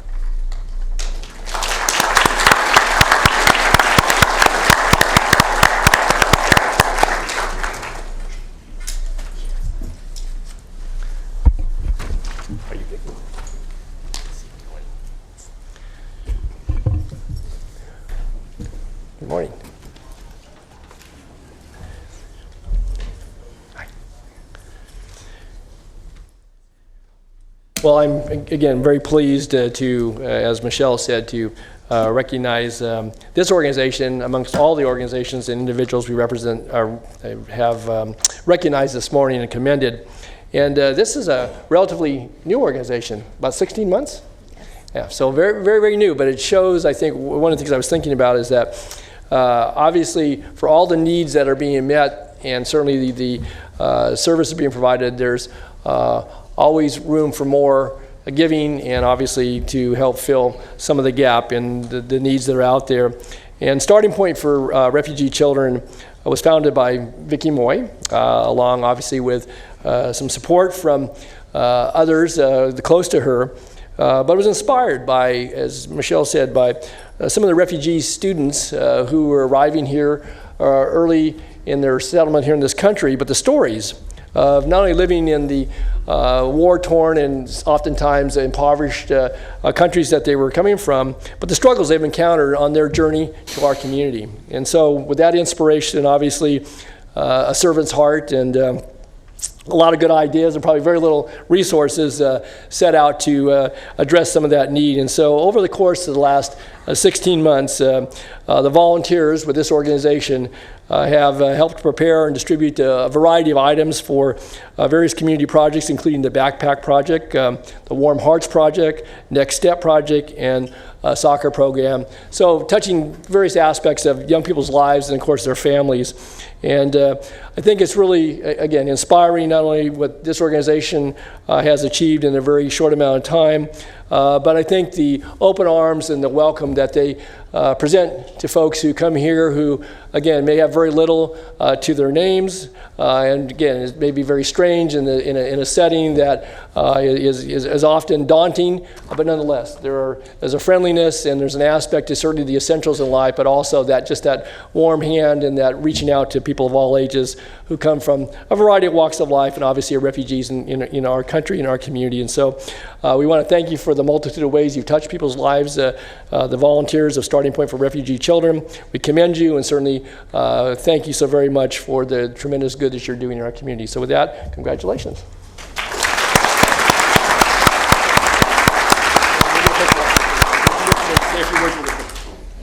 Good morning. I'm just really honored by this recognition. I get quite emotional when I speak about this because this organization really comes straight from my heart. As it was mentioned, I'm a professor at Sacramento City College where I teach English as a second language to immigrants and refugees, some who are here today. And through their stories, I was just so impacted about their life in their former countries where there was so much war and their struggles here in the United States. And from these stories, they touched my heart in such a way that I thought I had to do something. I had to make a difference. And so, I often say that I just teach them English, but they just teach me so much more about perseverance, strength, hope, and humanity. And I just thank you for them for opening their heart. And so just June of last year, we decided to launch a nonprofit organization. And what we do is we meet children right when they arrive in the United States, and we try to get them off to a successful start by providing them just basic needs, things like backpacks, shoes, blankets, and clothing. And we just launched our own soccer program just in September. We've won 2 games so far. We're so happy.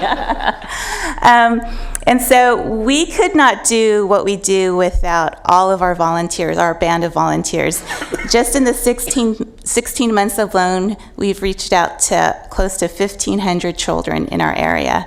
And so a recognition like this serves as fuel to keep us going as we continue to welcome a lot of families in our area. So thank you so much for this recognition. I just welcome you to be a part of our organization as we welcome and support the next generation of Americans. Thank you so much.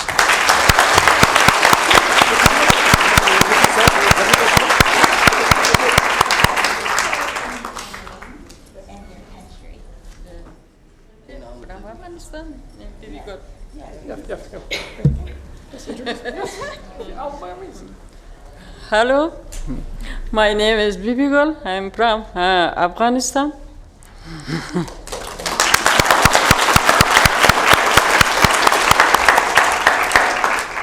Good morning, everyone. My name is Shapur. I'm from Afghanistan. I want to say thanks to everyone and thanks to the board, thanks to all supervisors, and especially thanks to Vicky and her family that they really feels that they had really good feelings, and that's why they made this organization to support the newcomers, refugees, children from different countries, not just from Afghanistan. Thank you.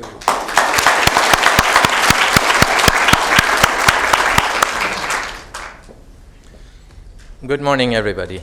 This is Syed Jamil. I've been living in Sacramento for 2 years. I'm from Afghanistan, and I'm proud that I'm part of this organization.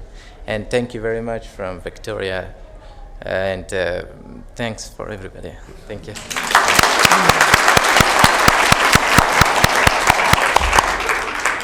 This is actually my family. They're not my students.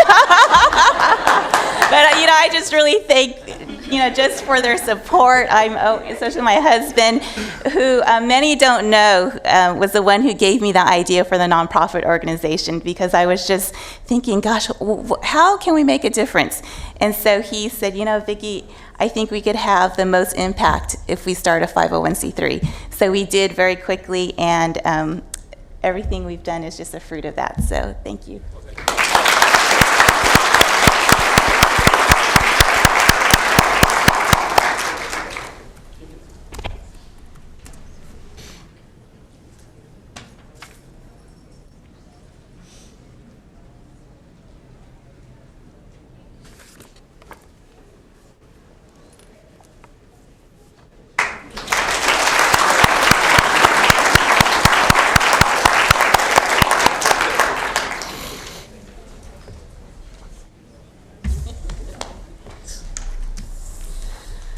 All right, so in closing, I just want to end with Margaret Mead's quote, "Never doubt that a small group of thoughtful, committed citizens can change the world. Indeed, it's the only thing that ever has." So thank you to all of the honorees who were here today. Thank you for those who are out to celebrate, and for those that didn't get to be recipients, but I know that go above and beyond in our community. Please join us outside for some refreshments.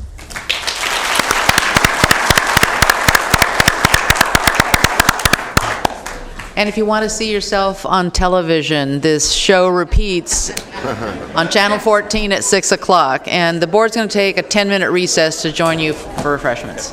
We'll be back at 11:20.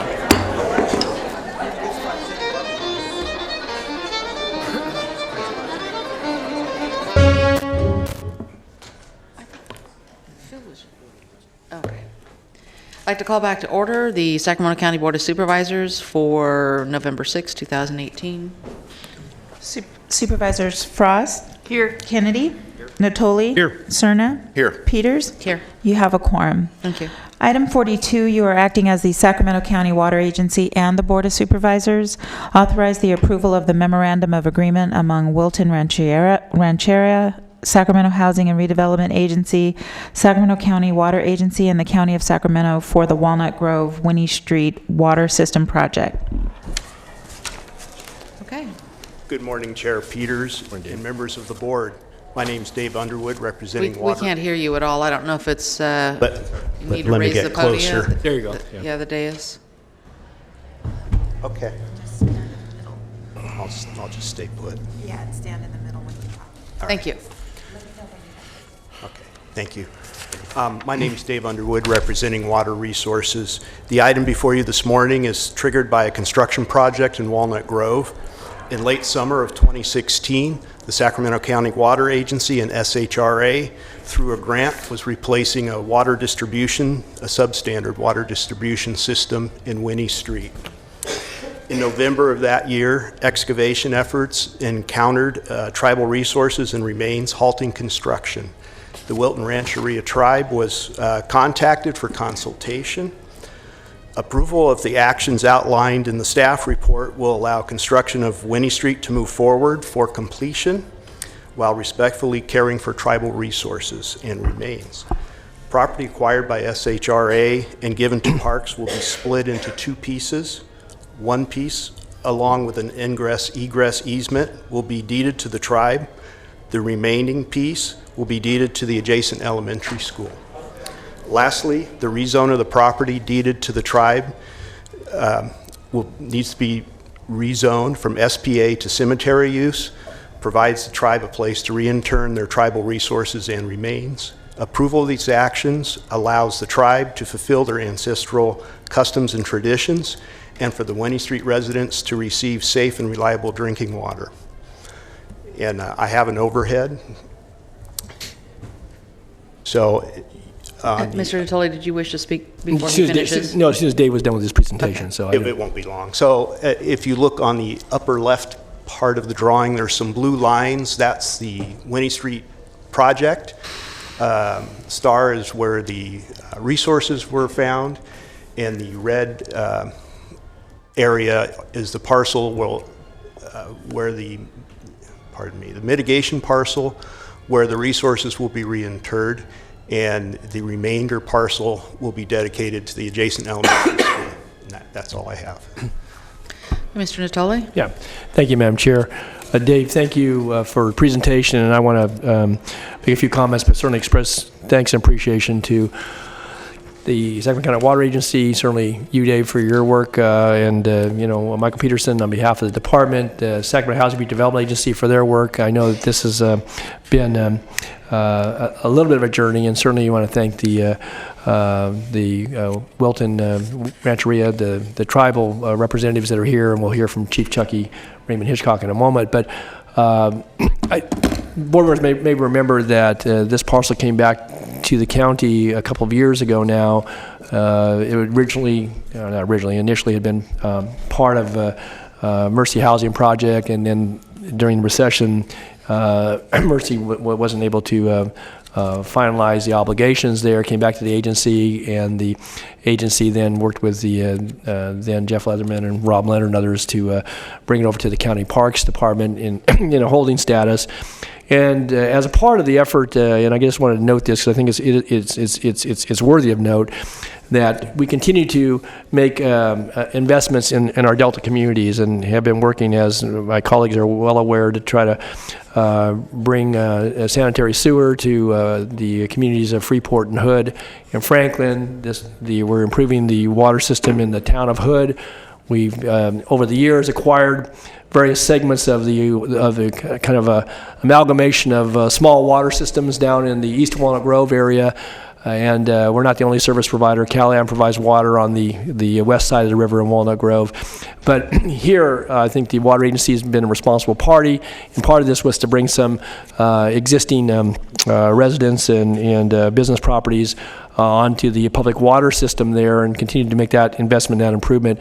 But in so doing, obviously, as Dave pointed out, we've encountered the remains, sacred remains of Native Californians, Native Americans that were interred there. And I think this provides a very good cooperative arrangement, and I appreciate the fact that, again, certainly the tribe and our county folks have dealt with this very professionally. Obviously, it's taken a little bit of time, and I noticed some angst amongst folks that have been, I think, served by a water hose, I think, for a better part of 2 years down there to actually get those hookups in place. And so, again, I want to thank Dave for his work, certainly Chief and others that have worked on this, and certainly the agency. The agency has been an integral part of all this, Housing Redevelopment Agency. That's where the block grant came through them to assist with this project. So thank you to all those partners. That's all I had to say. Thanks. Could I add, County Council's been just incredibly important. So thank you, Robin. Thanks. I guess Bill worked on this. He's our water expert. So thank you, Bill, for your work and putting this all together. Obviously, we got to have all the signatures in place, but thanks to County Council as well. So thanks. Does that complete your presentation? Yes, sir. Are there any further questions? Okay. I'd like to open the public hearing. I have one speaker, Chairman Raymond Hitchcock.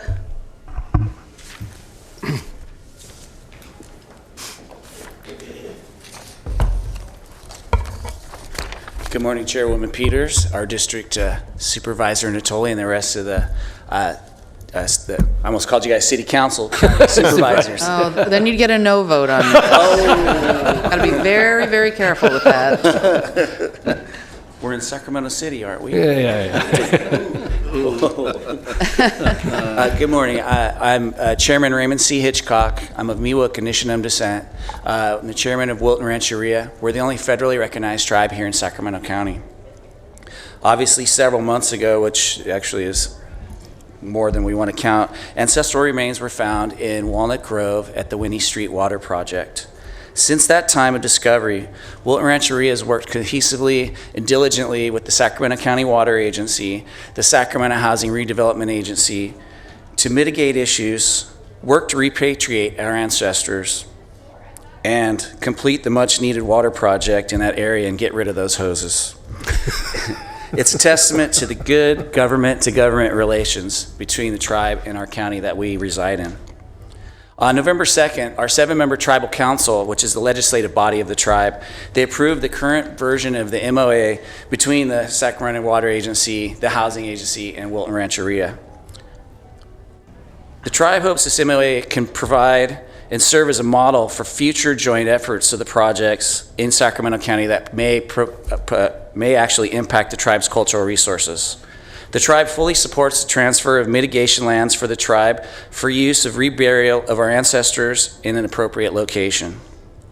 We typically believe that our ancestors should be reburied in place where they were originally buried, but we understand this sometimes is not possible.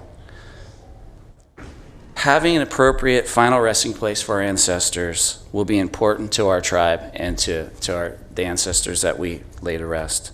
So again, we thank you for your support on the joint efforts between Wilton Rancheria, the Water Agency, and the Housing Agency, and the future relationship between our governments. Thank you. Good. Thanks, Chairman. I don't have any further speakers signed up. Is there anyone here that wishes to speak? Okay, I'll close the public hearing. Back to the board. Mr. Natoli? Yes, unless there's any other questions, Madam Chair, would, again, with my thanks and on behalf of this board and the county for everybody's work on this, move the recommendations as outlined. Second. Please vote. Unanimous vote. Thank you. Thanks for coming in. Next item, please. Item 43 is Senate Bill 10, Pretrial Assessment and Supervision, request to accept one-time state funding in the amount of $200,000 for probation's implementation of pretrial assessment and supervision, and request for approval of appropriation adjustment request in the amount of $200,000. Chief Seal? Good morning, Madam Chair, members of the board. My name is Lee Seal. I'm here on behalf of the Probation Department to provide just a brief summary of Senate Bill 10. This is important legislation signed by the governor this summer that would end money bail throughout the state. As mentioned, we have submitted an informational board item with some background about the bill. I don't intend to take the board's time to repeat that today, along with the request to use that one-time state funding. Our planning efforts are already underway with Senate Bill 10. At the outset, I will stress through the board, as has been mentioned in some of the media coverage, that there is a referendum signature gathering taking place right now. The signature gatherers have until the 26th of this month to gather enough signatures. If they do, and at least outsider, people on the sidelines are predicting that they will, this legislation will be put on hold until November 2020, at which time the voters can, by simple majority, vote to whether or not the bill moves forward and becomes law or not. So in the meantime, we have quite a bit to do to anticipate the possibility that, in fact, it will move forward. At the same time that all of this is happening, there's a couple of other things happening as well, which complicates some of our work. Notably, there are some cases winding through the California courts, including one case that is now in front of the California Supreme Court that is specifically reviewing the use of money bail in California. We do not anticipate a decision yet, but there will be at some point a decision on this. It is one of several possibilities that the California Supreme Court, through a court decision, could effectively mandate some kind of limitation on the use of money bail in California. I mention that because if that happens and the referendum passes, it's possible that we would get, in effect, something like bail reform without the state funding to support it. And that would be obviously a challenging situation for a number of counties. As you know, right now as it stands, money is used as a guarantee for defendants to appear in court. Those who cannot afford it or are ineligible for bail are detained in jail. Statewide, 64% of jail inmates throughout the state are pretrial detainees, meaning they are people who have been arrested for a crime but not yet convicted of a crime. As these court decisions that I've described to you were winding their way through the courts and the legislation was being contemplated, an important effort was underway chaired by the Chief Justice of the California Supreme Court to put together a pretrial detention reform work group comprised of 12 judges from across the state. This work group produced a report last year, about 1 year ago. It's public. And I share with you just the first recommendation from that report, which is to implement a robust risk-based pretrial assessment and supervision system to replace the current monetary bail system. This recommendation, again, given to us by the California Chief Justice's pretrial detention reform group about a year ago, became the basis for Senate Bill 10. So, as you know, Senate Bill 10 would end the current monetary bail system. It creates a risk-based pretrial release system in lieu of money bail. It creates a pretrial assessment services entity. Here in this county, the probation department intends to undertake this work of pretrial assessment. As mentioned in the board letter, there would be a contractual relationship with the Superior Court to undertake this work, and funding would flow from the state through the local courts to our department to fund this work. I do note that we are joined in the chambers today by the CEO of the courts, Judge Lloyd Connolly, as well as the Director of Operations, Kelly Sullivan, who are behind me. We've been working closely with the court system as well as the County Executive's Office as we've taken these steps as part of our planning efforts. The last bullet tasks probation with pretrial supervision. So again, there's two parts to this legislation. One is assessment, the second part is supervision, and there are funding streams that come from the state to probation to undertake this work. Again, if the legislation goes forward and the referendum is defeated. Here's how it works, and I'm going to move through this quickly. At the outset, most people arrested for misdemeanors are going to be released from jail within 12 hours without any kind of assessment and without any kind of court review. This will be just kind of an automatic process. If you're arrested for a misdemeanor, you will be discharged from jail unless you fit within one of 10 enumerated exceptions for certain kinds of more serious misdemeanors, things like stalking, domestic violence, misdemeanor sex offenses, and some others. Before you leave there, Lee, Sure. Given the changes in what is a misdemeanor, so if someone steals a gun, does it fall under that category? You come in. Theft of a firearm, do we know if that's a... I don't know off the top if that's a misdemeanor or a felony. Okay. I can provide that information to the board. I don't know off the top. I can tell you the exceptions are for those offenses, certain DUI offenses, certain violations for people who committed a violation while they're on supervision, things like threatening a witness, dissuading a witness. So those are certain misdemeanor crimes that will have you discharged from jail without any kind of assessment or court review. Those that remain will be assessed within 24 hours of booking. So this includes all the felony arrestees, as well as if you've been arrested for one of those 10 enumerated misdemeanors. An assessment tool will be used to determine whether or not you are low, medium, or high risk. That assessment tool will be selected in conjunction with the court from an available list of assessment tools that will be set forth by the Judicial Council at a state level. So there'll be a lot of decision making in terms of what tool is used, and we will decide locally. We'll make a recommendation to the court, and ultimately the court will decide what assessment tool is used. This is just one factor, though. Before you leave that slide, Sure. Mr. Tolle has a question. Yeah.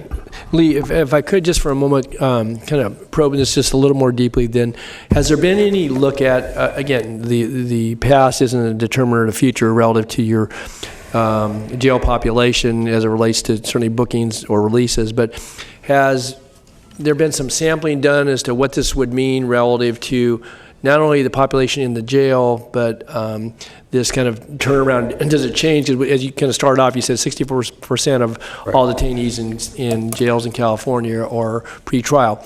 So has there been some sampling either here, I'd like to know more locally, but is statewide, what does that mean? I mean, not only from a standpoint of risk, I guess that's hard to know, but certainly from a standpoint of who would have gone and be out of there now versus who's still being held. How would this law impact that population? Yeah. We are just beginning to look at that here locally in this county. My team, who's here in chambers with me, is working with the Sheriff's Department to take a look at what our pretrial detainee population looks like. Okay. We will be able to make some estimates as to what number of people fall into these categories, but as I will explain in just a second, there is discretion built into the legislation at the medium risk level. The basic story is this: if you're low risk, you're going to be discharged from jail. If you're high risk, you're probably going to stay in jail and await trial. The legislation makes the medium risk classification where local counties, stakeholders can get together and decide by local rule, what do we want to do with this population? And that's where there's some discretion for the parties to get together and decide, do we want to push towards liberty, or do we want to push towards public safety? That's a felony category. That's a felony. That's a felony category, and then you're making some determination. Obviously, there's some categorized ones where people are going to be held, I guess, under the misdemeanor portion of it. Under felonies, are there ones where people will be held no assessment? Absolutely. Yeah, so there's this middle part. Okay. Yeah, the statute, Senate Bill 10 puts several levels of review in there so that certain people at the far end of the serious and violent category are going to be mandatory detained in jail. Other people, a step away from that, there'll be a rebuttable presumption that they'll be detained in jail.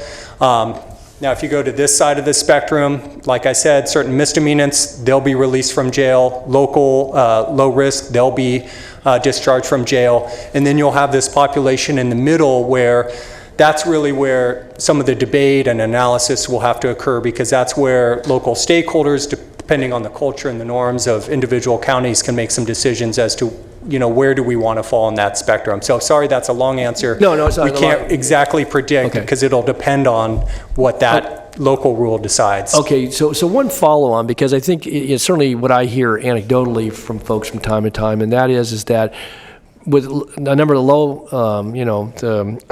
that low-risk offender category where and maybe right now they're turned out of there in 12 hours or less, but maybe even this medium category, they may still be pre-trial, even upon the release.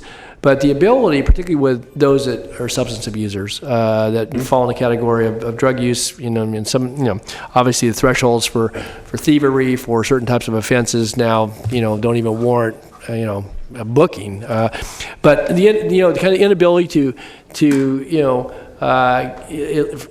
for lack of a better word, kind of capture the attention of those parties for ever how a brief time is, not necessarily the incarceration long term or even for days is necessarily the answer, but the ability before to divert. But if you only have them for a matter of hours, they're barely dried out, and they can go right back, they're gonna miss a connection for a few hours, but they can be right back out on the street. Yeah, they still won't have to go to court to answer for whatever the offense was.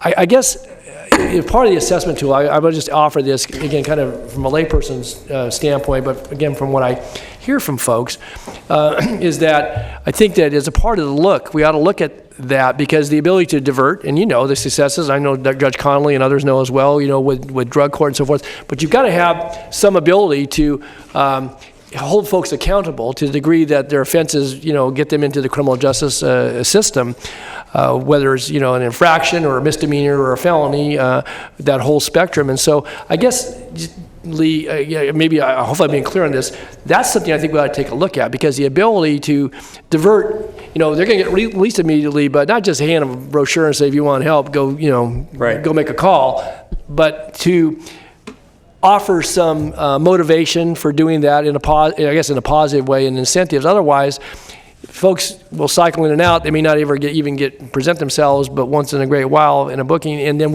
all the things that fall out from methamphetamine use, but other substance abuse, heroin, what we're seeing out there, and service available. But people a lot of times, when they get caught doing something that gets them in the criminal justice system, perks them up and it makes them pay attention to, maybe it's time for me to do something else with my life. So right, and I absolutely agree. Yeah. What is useful about this legislation is it also contemplates the possibility that someone may be detained, but at arraignment there will be another opportunity to make this review. Arraignment typically 48 hours after arrest, and at that point a determination could be made to release that person. So it might achieve in a hypothetical like you're suggesting, where someone has a little bit of time, kind of, I don't know if dries out or, held accountable, knows that the system is serious, that they could be incarcerated, but gives that either the probation department an ability to recommend something, or a court the ability to make a decision to release that person. And then with pretrial supervision, a probation department could impose something like drug testing as part of the conditions of release. That's something that's contemplated with the legislation. Or some counties do transdermal monitoring for alcoholism and other things like that. So there is a possibility to incentivize some of the treatment modalities through this program as well. Okay, yeah, sanctions and incentives as both. Okay, thanks. Thank you. I want to follow on to that question, Lee. This middle category that you're talking about, you said it's kind of left to the locals to figure that. Is that the local court or the local board of supervisors or the local probation and sheriff's department? So the DA. The legislation requires that a local rule of court be developed. So that's in the jurisdiction of the local superior court. But that a local rule of court? A local rule of court, right, which is, you know, a kind of a local regulation that guids like an rules ordinance. Committee for the court? Is that kind of what right. They will appoint these people? No, it's basically like a guiding regulation for the local court that dictates how we will treat this population. And the court, in consultation with our department, could develop that rule in consultation with stakeholders, the public defender, the district attorney, the sheriff's department, all the normal justice partners. So you said they could? They could, as opposed to would? We're not at that stage yet, but I would guess, given our history in this county of having strong working collaborative relationships, I anticipate that there would be an opportunity for that system level impact. But no, we're not even near that stage of developing that local rule. That would be something that, again, assuming the legislation goes forward, I would anticipate that those conversations could be happening this year, might near the end of the year, or probably more likely early in 2019. Okay, Mr. Cerna? Thank you. So regardless of the nature of the booking, whether it's suspected felony or misdemeanor, what happens, Chief, when there's a question about the detainee's immigration status? I don't know what the policy is right now by the Sheriff's Department in terms of making that inquiry.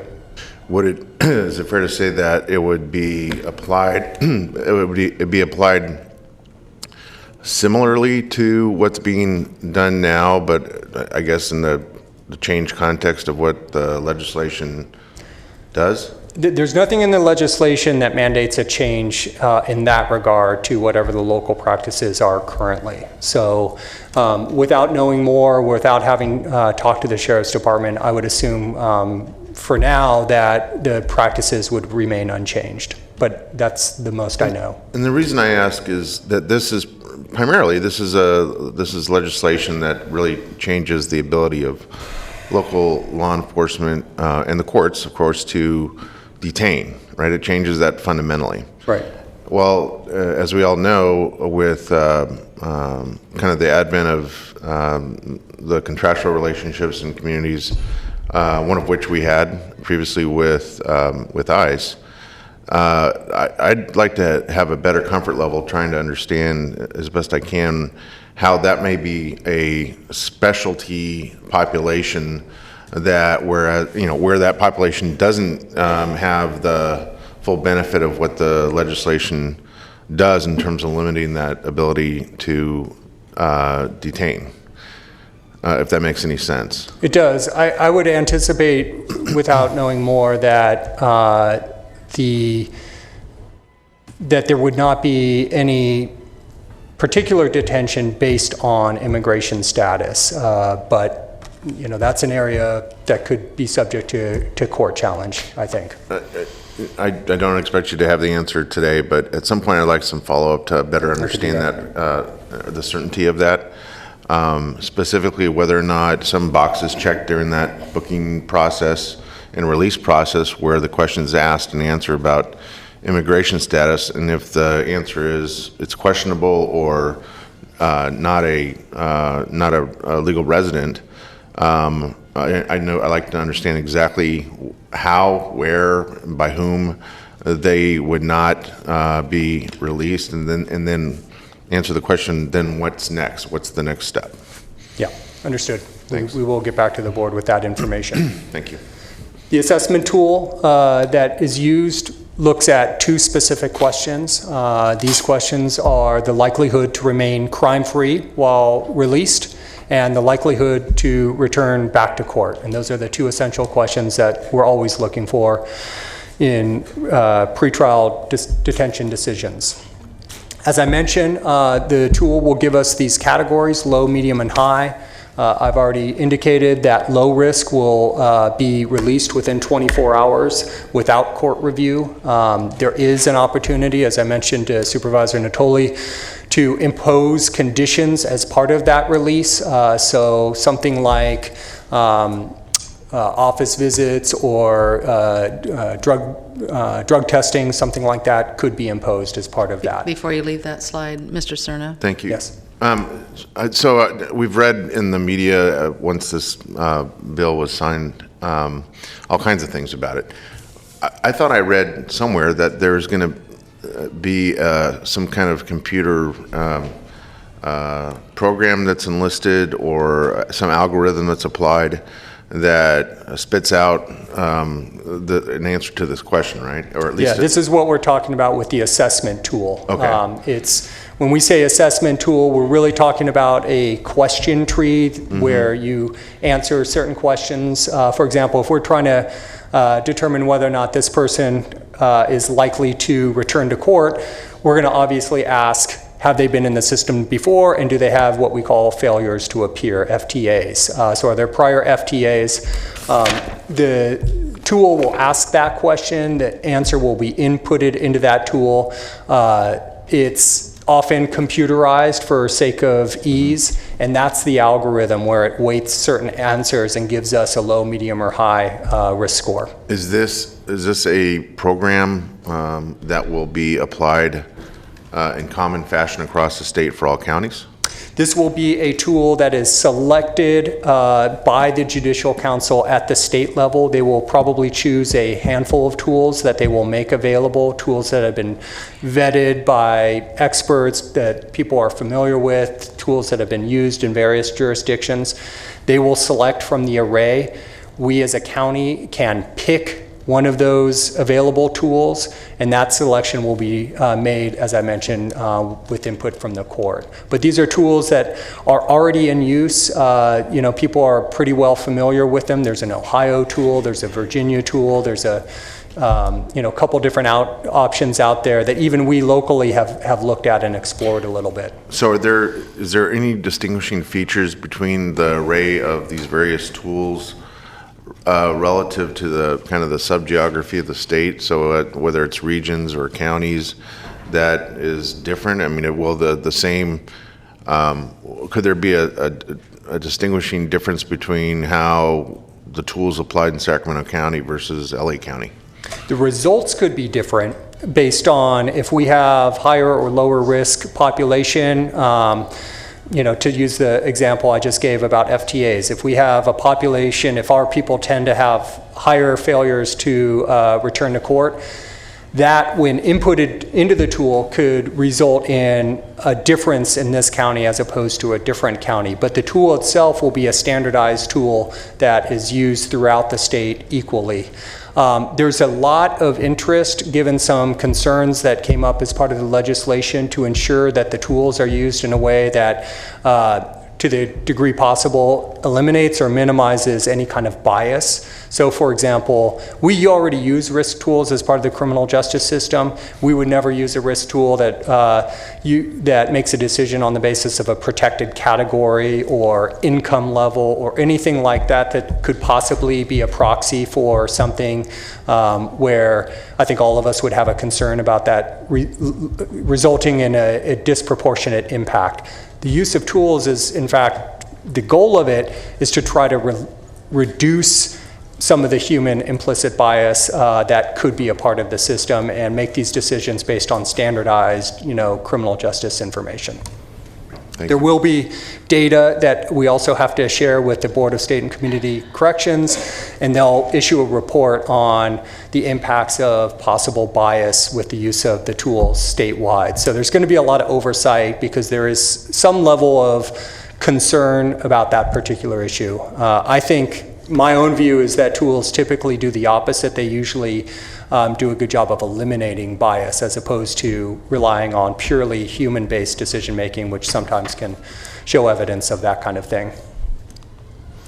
We already talked about this, medium risk. This will be determined by a local rule of court. This is our opportunity to exercise local discretion.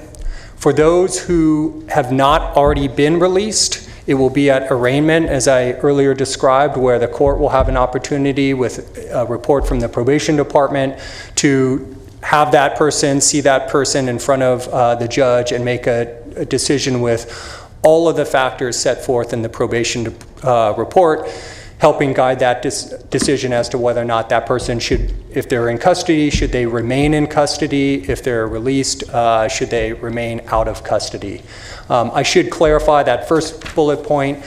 All medium risk people who have not already been released will appear before the judge to determine whether or not they remain in the remain out of custody or come into custody. The district attorney, importantly, has an opportunity to file what's called a preventive detention motion. This is an opportunity for the district attorney to argue that someone poses some kind of risk to the public, either risk to not show up to court or a public safety risk if they're released, and can bring that information before the court. The court can make a decision whether or not to grant that motion.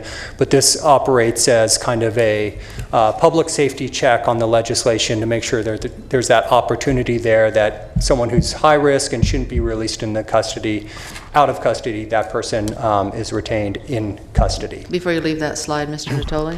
Yeah, Lee, so if you have misdemeanor who, again, is released without any, it could be conditions imposed, but basically they're released in 12 hours, but they either have multiple misdemeanors and or, I guess, failure to appear, that may be a different violation, so maybe the court then retains the jurisdiction over that. But so is there going to be something built into the tool that you got somebody who basically is pretty defiant, they get released and, and they continue to do, misdemeanor activities that get them arrested and booked? How is that taken into account? Because it may not rise to the level of a felony, though. I guess that's my question, is that so? And if you're just using solely a assessment tool that says you will be released, irrespective of it doesn't say if it was your first misdemeanor or your 10th or your 200th. So how does that get flagged in the system? That's a great question. That will get taken into account. For example, when I indicated that there are certain exceptions to the misdemeanor release, if you, for example, have 3 or more FTAs in the last year, if you're currently pending trial on another matter and you commit a misdemeanor, you're going to be detained. If you're under formal supervision, so that means if you're on probation, if you're on parole, but not informal probation, you'll be mandated to stay in custody. So the system contemplates that if you're kind of a recidivist, recalcitrant type who has shown a history, even if it's at the misdemeanor level, you're going to be detained, or you're likely to be detained.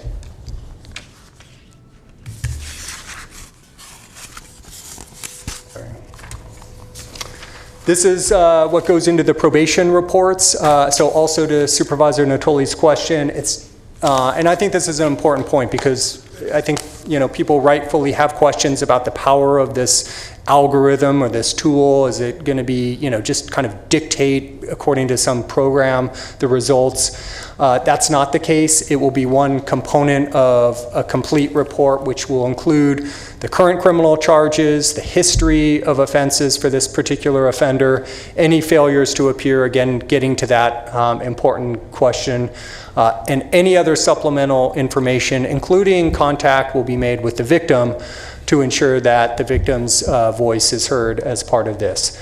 Probation, on the basis of all of that, makes a recommendation to the court, and the court will ultimately make its final decision. For once the assessment decision is made for those who are released into the community, as I mentioned, there will be several kinds of opportunities for community-based supervision. We sometimes call it monitoring because it'll look and feel a little bit different than what probation's used to. It can include and likely will include things like phone calls and electronic reminders, which have proven to be effective to ensure that defendants show up for court. It could require office visits or even visits to the home. It would be a little bit different for us in that these are people obviously who have not been convicted of a crime, so if they're not on probation, we don't have the authority to do warrantless searches of the home, so it would be a different kind of home visit for us, but that's contemplated. I mentioned drug testing, transdermal monitoring, the possibility of GPS monitoring for those who we feel can be in the community, but maybe we want to keep a closer eye on. And then obviously if there's some kind of enforcement of restraining orders or anything like that, maybe a stay away order, probation supervision has the opportunity to help enforce those orders. That's what the legislation looks like. I'd like to pause and see if there's any other questions about either the legislation, the funding, the referendum, or any of our other planning efforts that are underway. I think we're good. I noticed Judge Conley moved forward. Did you wish to address the board? Just briefly, if I may. Thank you. Thank you. Thanks, Lee. I wanted to speak just briefly, first to convey to you what is really virtually unanimous respect among the individual judges for the probation department and Mr. Seal. And it Always is nice to hear.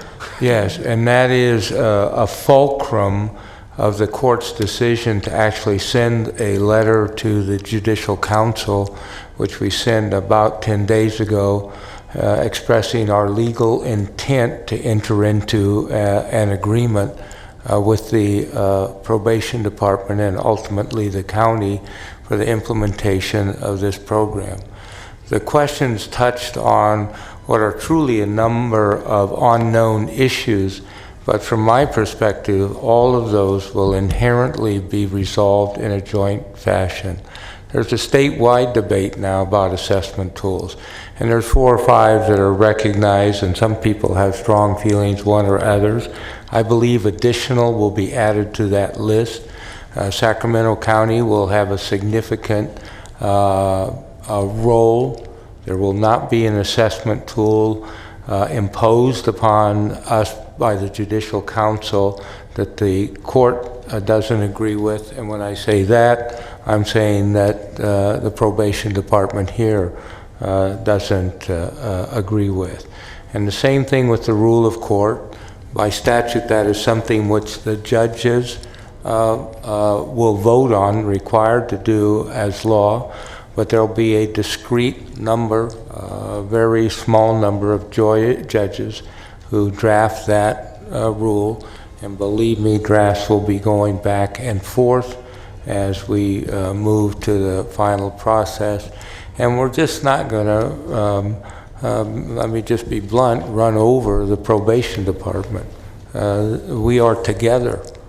This is a joint problem, trying to get accurate information. No one likes to lock up people that don't need to lock up. We're doing that now, just because we don't know. And arguably worse, we're letting people loose that maybe we shouldn't be letting loose. And so there's a common interest here that we share that's a natural bound and a joint approach to it. And I'm excited to it. I sent out an email and then followed up with all of our judges. There was no negative comment. There was no one on the criminal side who wasn't dedicated to this in some form. And we're, like you, unsure of the path.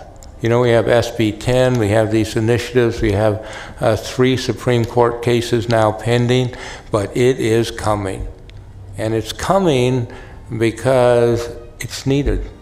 You know, if you're here, it's obviously needed. The time is here. And it's equally and you don't follow this, why would you? It's equally wanted by the public. You know, it's a different attitude out there now. People understand that we're not doing a good job at this beginning phase, and they want changes, and we do too.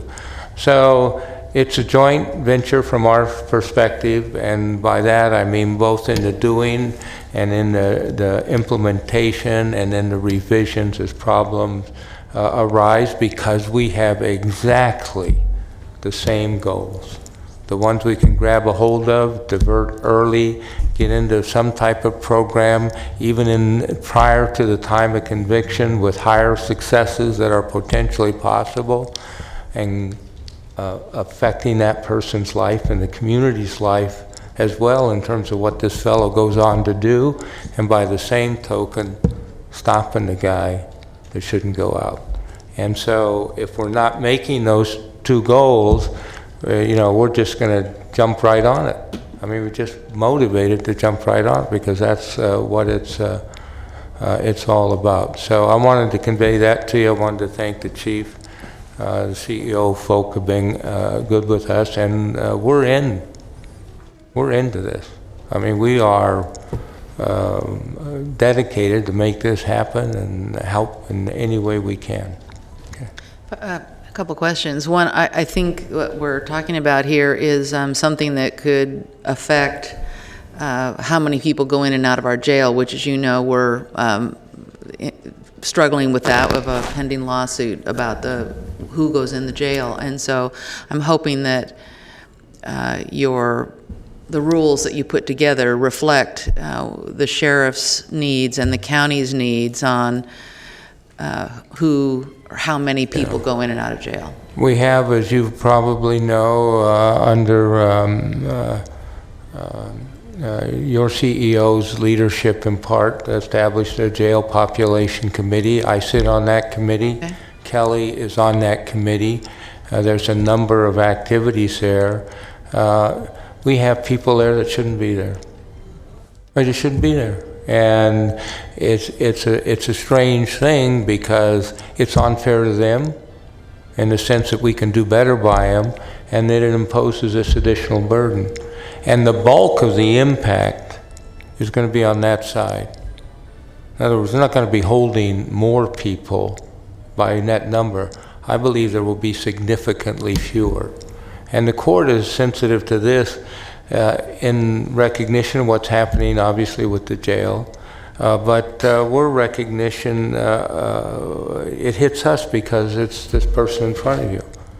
And right now, we're forced to make decisions. We don't know what the heck we're doing based on the kind of information we would like, and they are inherently conservative. And so we want to make proper, just, fair decisions, obviously with the safety of the community in mind, both the short term and the long term. And this can be done. I mean, states like what? Kansas. I don't know. It's a little embarrassing to see the states that are doing this. Well, normally we're out in front, and this is grossly simplistic. I'm looking at the chief because he might get up and beat me up, but I mean, there are some states that you would never expect that are ahead of us in this area and doing it with success. And of course, he, like I am in exactly the same position. We'll steal good ideas from anywhere to make them work. We don't care where they come up with. So anyway, that's it. Before you leave, Mr. Natoli has a question. Yeah. Morning. Good afternoon, Lloyd. Thanks for being here. Always a pleasure to see you all. And just again, Lee touched upon it briefly, but so what is the role both in the framing of, in decisions regarding, I guess, ultimately the Judicial Council, but in members of our bench will, have these drafts going back and forth. What's the role, though, of the District Attorney's Office and the Public Defender's Office in all of this? Obviously, probation is in the supervision and obviously making recommendations to the court and get law enforcement, whether it's the sheriff or police departments. But I guess the DA and PD have got to be integral to this as well. They're integral. They're at all the meetings. They're in the room on all the things we've talked about.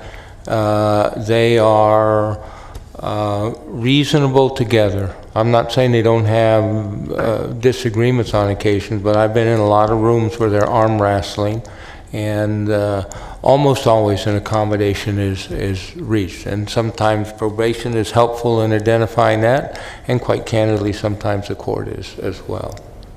So and is your sense then that common theme of obviously public safety, but fair treatment for the accused, and obviously that has many different components to it. Do you see everybody pretty much being on that page? Yes. In that room, so to speak? Yeah, I think so. Yeah. I mean, I know the chief is, because, we sat down and talked, and it was like, we just exchanged stories. So our judges are different. All right, some judges are different, but there is broad consensus, particularly among the judges that we put in the departments to make these kind of decisions. I want to just tell you something. When you send someone to prison for life, 25 years to life, that's always a hard decision because of the impact on the person. And so you own it, and it's difficult. And there will be many people that I put in prison that are there at the moment of my death. And so it's hard. But a harder decision is the new one, the newbie, is to grab hold of them, make sure you're doing what you can to get them going the right direction because of the community impact and on him. And so we try to put good, stable, seasoned judges to make these kinds of decisions, which are truly, frequently, much more difficult than the others. The others, hard, but it's clear this is what you have to do.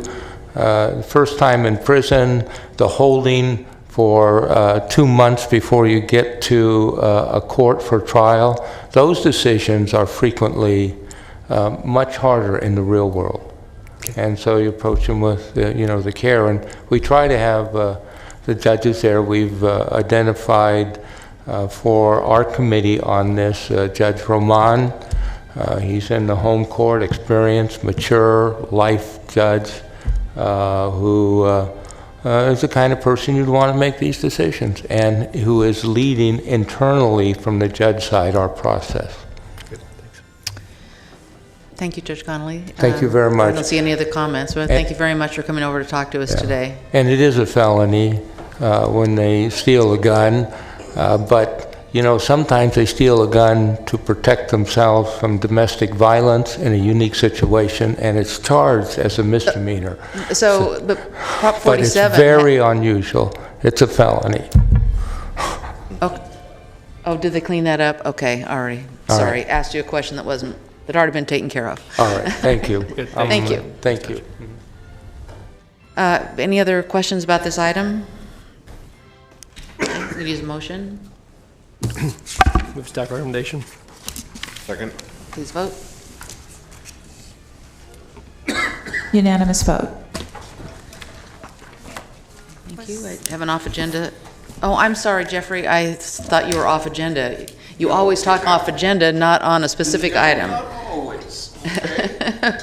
Would you like to come up now?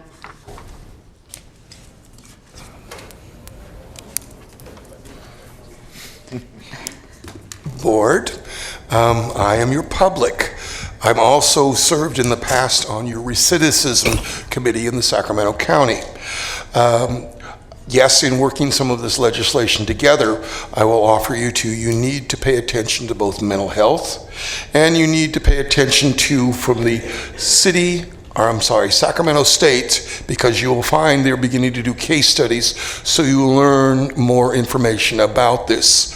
You voted for something that will help for certain situations, but is dealing with the inequality related to property, related to holding staff through there. The underlying problem still resides in that over the last 5-10 years of changing recidivism and changing 47 and everything else, you have made where the counties are so full of people that the probation department is going 3 times the size. And how do you properly supervise what you are doing. So as much as this was a great thing that you just did for dealing with the inequalities that are existing in our county jail system, it's a much bigger issue, and it's not just the sheriff's department, it is more the probation department that you need to figure out how you, should we say, address the larger matter of, because PC, which is the Public Utilities Nonpartisans, have examined and looked at over the last 5 years. The prison population has only migrated. It has not significantly changed. So even though you're talking about the promise that this will reduce who you are holding inside the jails, you still have the larger issue of figuring out. I think Sacramento County, he says, you're right, other states have been ahead of the game in a couple of different ways in coming up with implants. Sacramento County has been very effective with a judge or two on mental health issues, and you've done some studies through there. And one of the biggest things you have is both accessibility in the county and also dealing with, should we say, the mental health issues in there. Somehow you have to figure out how you better can address that. And that's my public comment. Thank you. Apologies for not getting you up earlier. Anything else before us, Madam Clerk, before the break? No, not for the morning session. So we have closed session. We'll recess to closed session and back at 2 o'clock.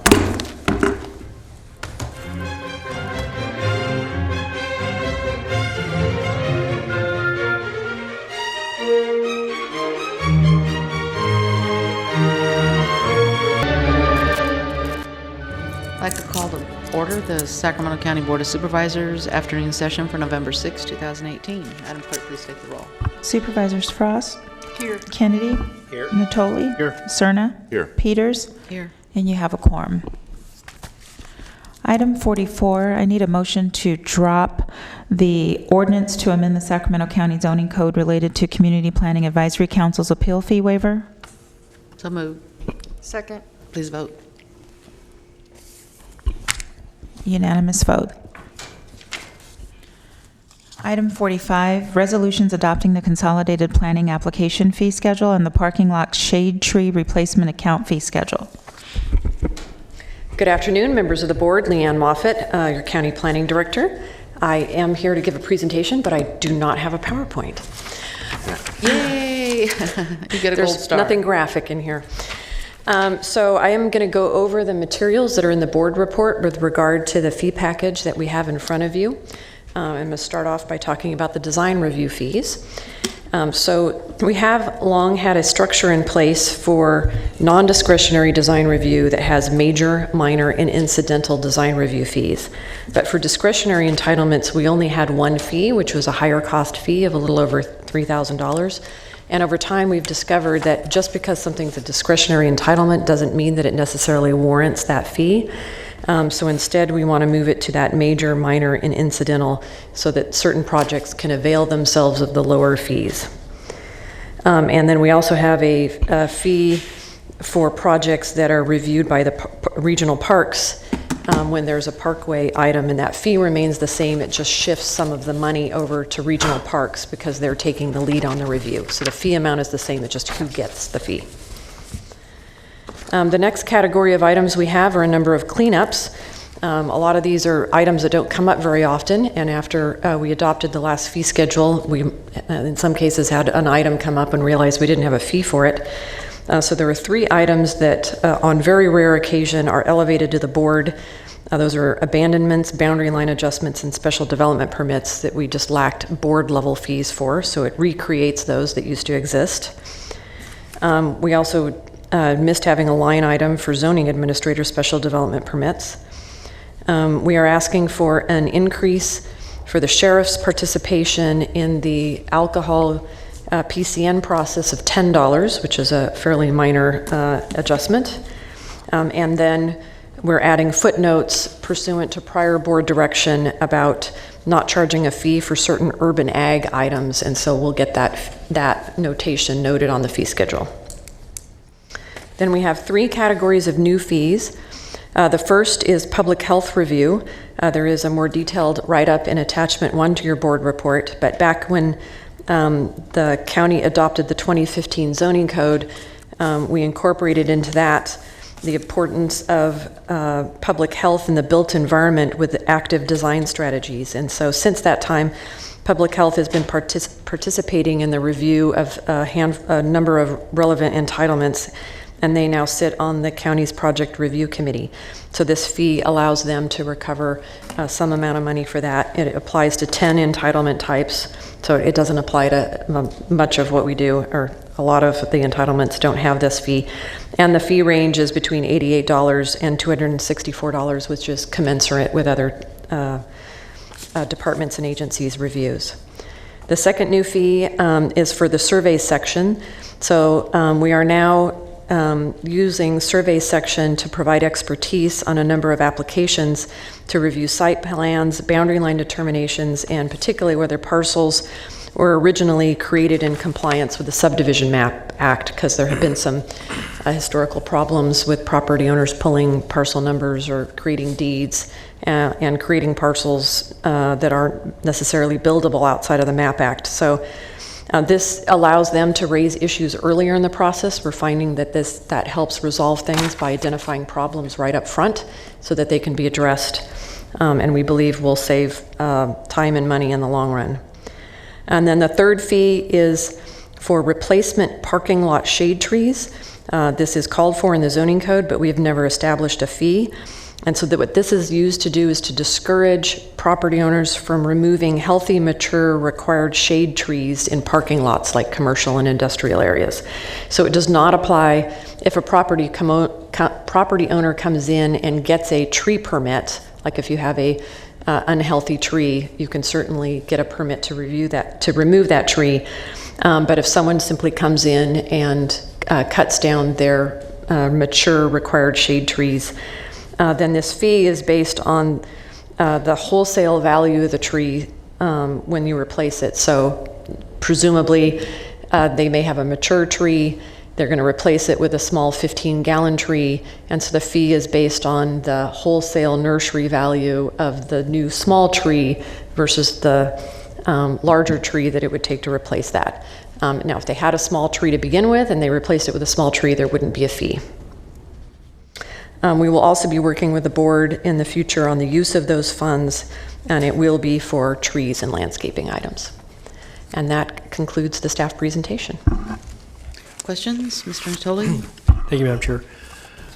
Leanne, I know we dropped a portion on already in the previous item on the as related to the CPACs, but I want to go back to the appeal fees, and I know that I've raised this in past years, and I'm going to continue to make the point. I wanted to get some information because it didn't show a side-by-side.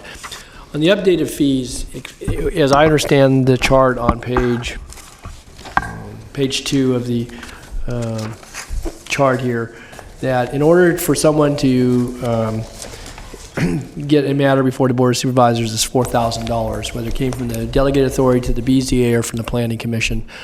And I know that in a hearing earlier this year, we heard from some folks who said, and maybe rightfully so, I don't know that we did any comparison, but that our appeal fees, in order to get before your elected officials, are the highest, just about the highest anywhere in the state. I don't know whether that's true or not, and I'm not asking necessarily to validate that or not today, but it just goes back to a basic premise here. I get it. We don't want, just superfluous appeals coming for this body. But on the other hand, the right of people to petition and to appeal to their elected leaders, not to the appointed planning commission or to, professional staff, and to say you got to put $4,000 down on the line. And I recognize that some of these come through with planning entitlements, and they have legal representation, they have engineering representation. I get it. But if you're going to level the playing field, it seems to me that the citizenry of this county and any county or community ought to be able to get to their elected officials for less than $4,000. And I know there's staff time. It's not for you to necessarily, there's like a whole calculation behind this. But this is the first time we've had a chance to talk about this for a few years. And I'm going to raise the issue because I feel strongly about it. I just think that, a part of general government and good government ought to reflect the ability, again, maybe with some cost nexus, to get to this body to have us make a determination on a matter, big or small, shouldn't be just a $4,000 bill. to me, that seems like a heck of a lot of money, and we've had some citizen appeals and things over the years where that becomes a real barrier, and people just go away. They go away either mad or disappointed, and maybe not getting the hearing that they should have before this body. And so we really haven't taken this on head on. We've had some discussion under prior administration about some of the other fees. And again, I'm not trying to put you as planning director in the middle of this, but I wanted to put it out here because this is the opportunity to talk about it. This has been a long time in the works in one form or the other. And so, I don't know, Nav, I know I've talked to you about this and I've expressed it in hearings in past years, not anytime recent, but it seems to me there's an equity factor here when it comes to the recovery of costs, which, for a special project, you say, well, that shouldn't be borne by the general population. But in years past, going back many years ago now, general government was under this umbrella where we had the funds to support it. We went to a fee schedule that reflected time and cost recovery, which makes sense for entitlements and so forth. But in order to get before this body on a matter of an appeal, I don't think $4,000 is an appropriate amount of money. I mean, I don't know what is. There should be some charge. It shouldn't be just free. I get that because nothing's free. It gets borne by somebody. But I don't think that the applicants should necessarily have to bear that cost. So a couple of suggestions on that. I know that there's been a desire to have this conversation. That's what we're here today. What you see in front of you is a full cost recovery model that planning worked, and that's what the cost that they came back with. So the policy question from the board is that if there's a desire not to charge up to $4,000, how much do you want fee to support? How much would it be out of general fund? I think that's the essence of the question. So, and we have done some research, and I think we are prepared to bring that back to the board in the relatively near future. And we just had some other items we needed to work out first, and then we are prepared to bring that for discussion. I'm fine, have discussion, whatever. But I just want to make sure that before we go embark on that to come back, is that we do have the policy discussion. There is interest from board for us to come back with an agendized item on that. So we do have some material. But I think the conversation, Supervisor Matoli, from what I understand, is that you wanted to have with your colleagues is there interest in that, and then we can craft something and bring it back to you. Yeah, give us some options, take a look at some comparisons. Again, we don't have to be the lowest, and we certainly don't need to be the highest. And again, but I don't want to be a block to people exercising their right, and rather than getting 2 or 3 minutes at the podium, anybody come here off agenda. That's not the same. It's when you're into, and particularly entitlements that have a high degree of permanence to them, and obviously there's legalities go behind land use entitlements, but it just seems to me on these matters, as complicated as things are in our society, people still ought to be able to come before their electeds without having to put four $1,000 bills down on the table and say I get my day in court, my day before the board. So I'd like to have that conversation. I don't know how I'll just feel about it. Again, we're not going to determine it today, but I wanted to raise the issue in the context. Yeah, we fully intend to bring that back before the board. Actually, Leanne, I'm asking a little bit different question. I know you want to bring it back. I just want to make sure I'm just looking at other board members. Are you all comfortable with us bringing that back to have the discussion about discounting the fees? That's what I'm seeking some guidance on. Over and above the appeal fee? Correct.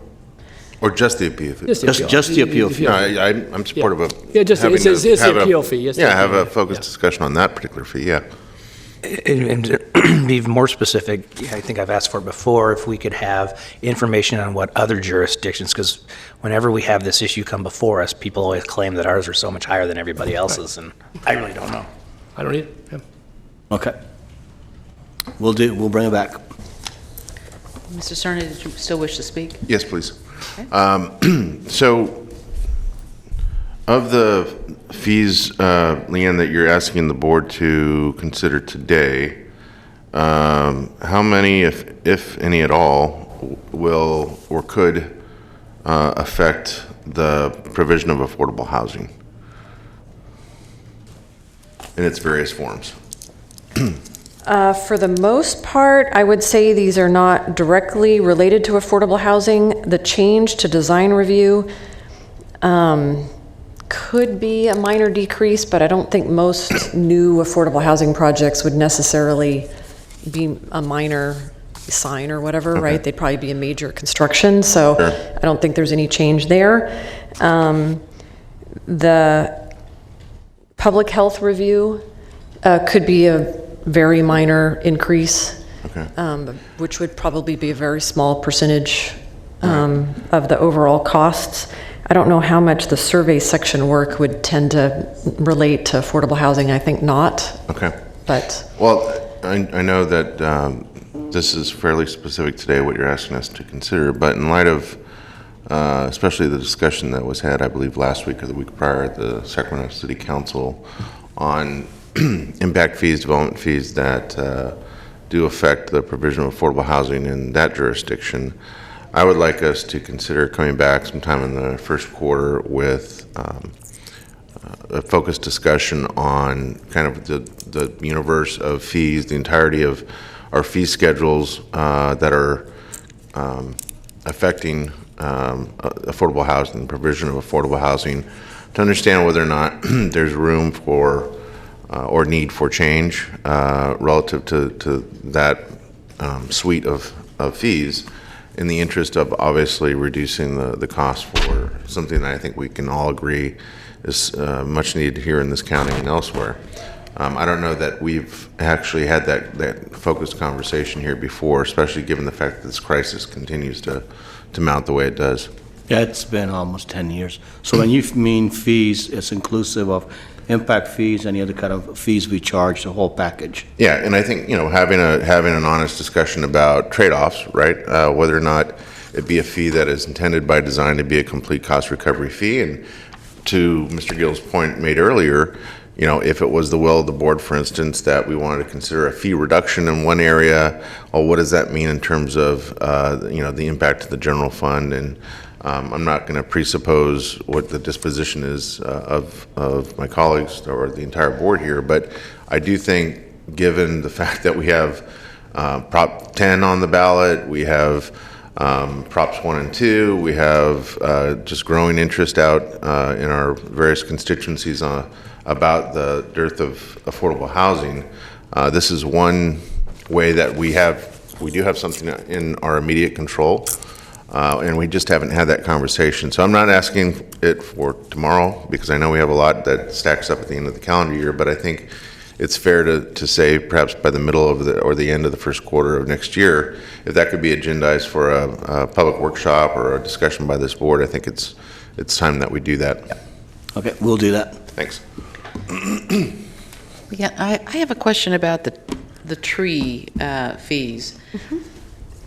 In reading this, I'm trying to figure out are you charging the fee for the size of the tree that's pulled out, or the size of the tree that's being put in? it's the delta between the two.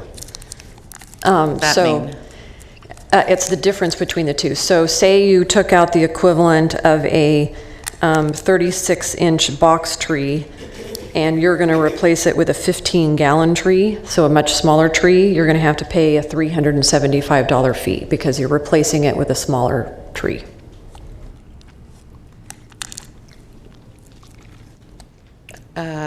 It's a tree maturity fee, right? Right. Basically, that's what it is. I asked the same thing, Susan. That chart works horizontally and vertically. Yeah, it's making me cross my eyes. I don't think this is very easy to understand at all. Okay. I mean, it looks like you're penalizing someone for putting in larger trees. I don't... You're actually penalizing them for putting in a smaller tree. If they replace it with the same size tree, then they're essentially, so if they had the equivalent to a 24-inch box-sized tree and they replace it with a 24-inch box-sized tree, they pay no fee. Okay. But if they take out a much larger tree and plant it with a smaller tree, then they have to pay for that difference. So this presupposes that someone will tell the county that they're taking out a tree. This would be... They do that? Sometimes we catch people for we get a complaint. What happened to all the mature trees in X's parking lot? And how will you know what size those trees were, whether they were diseased or... Well, if they didn't come to us for a tree permit, then we presume that they're healthy, and we typically do have visual evidence of generally what size tree it was. So we can... Is this for commercial properties, not residential? Yes, it's commercial. It's required parking lots, which would typically be commercial or industrial, predominantly commercial. So in the regulations, when you're building out a commercial building and putting in the parking lot, does it say in there that you have to get permission from the county to take out a tree? It is a requirement of the zoning code, yes, to maintain your landscaping. So yes, they are informed when they come in that they are required landscaping and that they are required to maintain it. Well, maintaining it doesn't mean they're going to call you and say, I have to replace the trees. I don't know, I don't get I mean, I'd like to see the trees replaced. Yes. Love my trees. Yes. But I don't think this is very practical. I mean, we probably don't catch every tree that's taken down, but certainly when you have a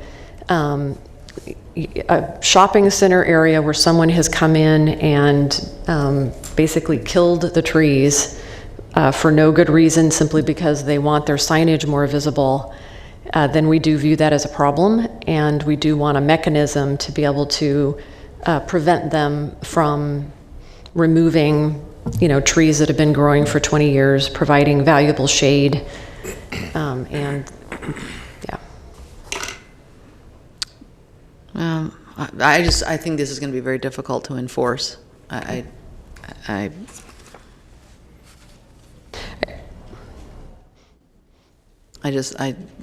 don't get it. Okay.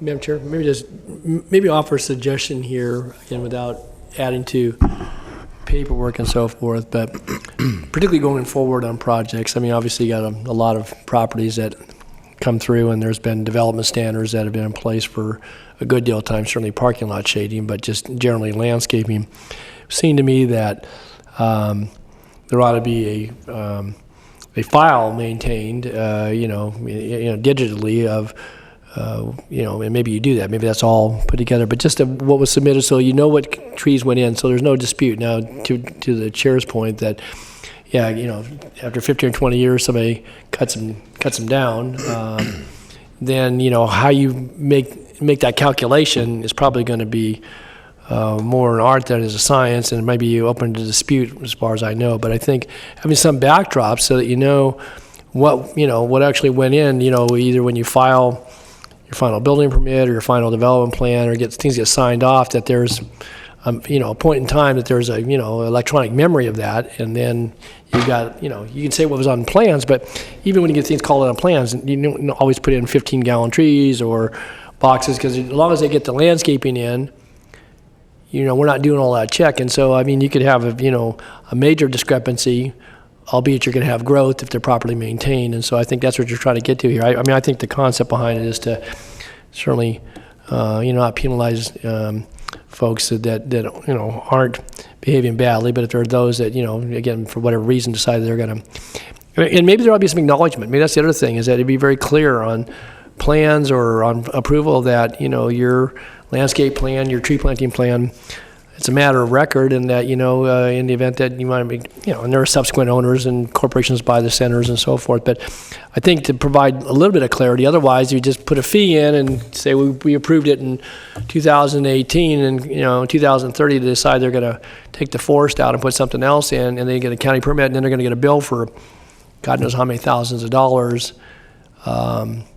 It may not be anybody in this room's problem at that point in time, but somebody's going to have to deal with it. So it might be, I think, to get a little thought about the mechanics of it. I think Susan makes a good point. I mean, it would be difficult to police or enforce in some specific cases, but I think generally you could maybe do something, Leanne, that wouldn't be burdensome. I just offered it as a suggestion. I don't know. I just said the conversation. And so is there any discretion in this? There's olive trees, when they get put in, they're old when they go in, and they're big. And if it's there for another 20 years and getting bigger, you couldn't find a tree that size to transplant. And so why are you penalized if it's diseased? If it's diseased, and they can demonstrate that, then we're happy to issue them a tree permit. Okay, then let's talk about that shopping center that you and I have talked about on Arden and Morse there, that recently redid their parking lot and reconfigured it. Did they call the county and say they were taking trees out? I need to check and see whether they came in. I think they did come back in for design review, and I think that may have been permitted. So in that case, that would be okay, because they came back in to do improvements as opposed to the circumstance where we see where someone just decides to remove the trees simply because they typically want the signage to be more visible. So if they come in... I mean, I can think of another commercial center where it was full of really old olive trees. Mm-hmm. And, you know, and the management company had all the trees cut down. No tree replacement. 0. And all the tenants are fussing about it. How would, and it's an old center, how would they know? I mean, you know, it's probably a 40-year-old building and parking lot, maybe 50 years old. So you're concerned about information going out to property owners so that they know that they're required to maintain their landscaping. Right. Okay, so I mean, I think that's something we can work on. I mean, we have wanted to set up this fund so that we have the ability, we've had conversations about trying to incentivize the plantings of trees along certain corridors or in other areas that lack landscaping, and trying to take this pot of money and using it to incentivize improvements throughout the county. So I think we see it as a fair trade-off, but I understand your issue about notification, so maybe we can go back and think about how to do some outreach. We've certainly done outreach to commercial property owners in the past, and maybe we need to just remind everybody of that obligation. I think you got to do something like that, because I mean, I could sit here all day and tell you about various commercial properties that are older, and I don't think anybody would know. I think based on the feedback we're getting, I think this piece, why don't you give it back to us for us to do a little bit more work on it? What kind of notification and enforcement? That's what I'm hearing is notification and enforcement are 2 areas of concern. We'll work with planning to come back with a package that has that in there. Okay, because I think it could be very uneven too. You know, one owner gets nailed and the other doesn't, and I thank you. Okay. Any other comments on this? So, okay, I need to open the public hearing. Is there anyone here who wishes to speak on this item? Seeing none, I will close the public hearing.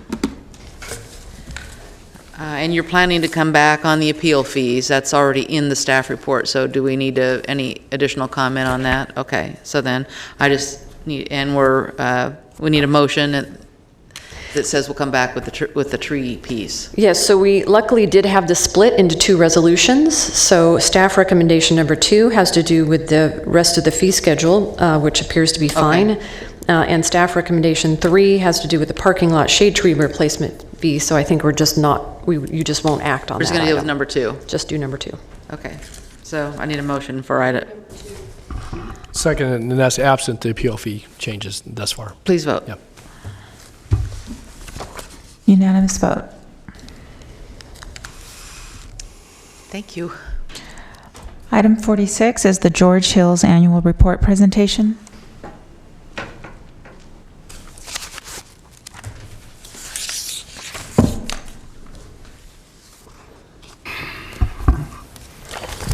Good afternoon, Madam Chair, members of the board. Hello. When I put these reports together, I always am a little nervous what the bottom line number is going to look like. We certainly look at things monthly to see where we are, but then when you have to add it all together, you're really not sure what's going to show up. And so this is one of those years that fortunately the overall costs went down significantly. And you know, that's a good thing, and it's fun to stand up here and talk about that. But on the other hand, I think it creates a benchmark for, can you replicate that next year and make sure it doesn't go up? And unfortunately, claims are such to where it's not possible. But anyway, let's take a look at the slides. Exhibit A shows a breakdown of the total program costs. So that's everything. That's the adjusting fees, all the defense fees and costs, claim payments, miscellaneous expenses. And again, it's really just meant to show the percentages of all those when looking at them individually. And as you can see, the dollar amounts can change significantly from year to year, but the percentages of the total seem to pretty much stay the same. I mean, you can look at GHC fees anywhere from 4 to 6% every year. The attorney fees are somewhere between 31 and 39, claim fees 55 to 65. So again, the percentages stay fairly stagnant or the same, but dollar amounts can change significantly. Next slide, please. Or is that me? I think you have to have a little gizmo down there. All right. There we go. Exhibit B shows dollars spent per category and the increase or decrease when compared to the previous year. So as you can see, as I was talking about originally, the numbers have gone down substantially, and specifically in the two most important categories, and that being what we pay our defense lawyers, as well as the claim payments that are made every year.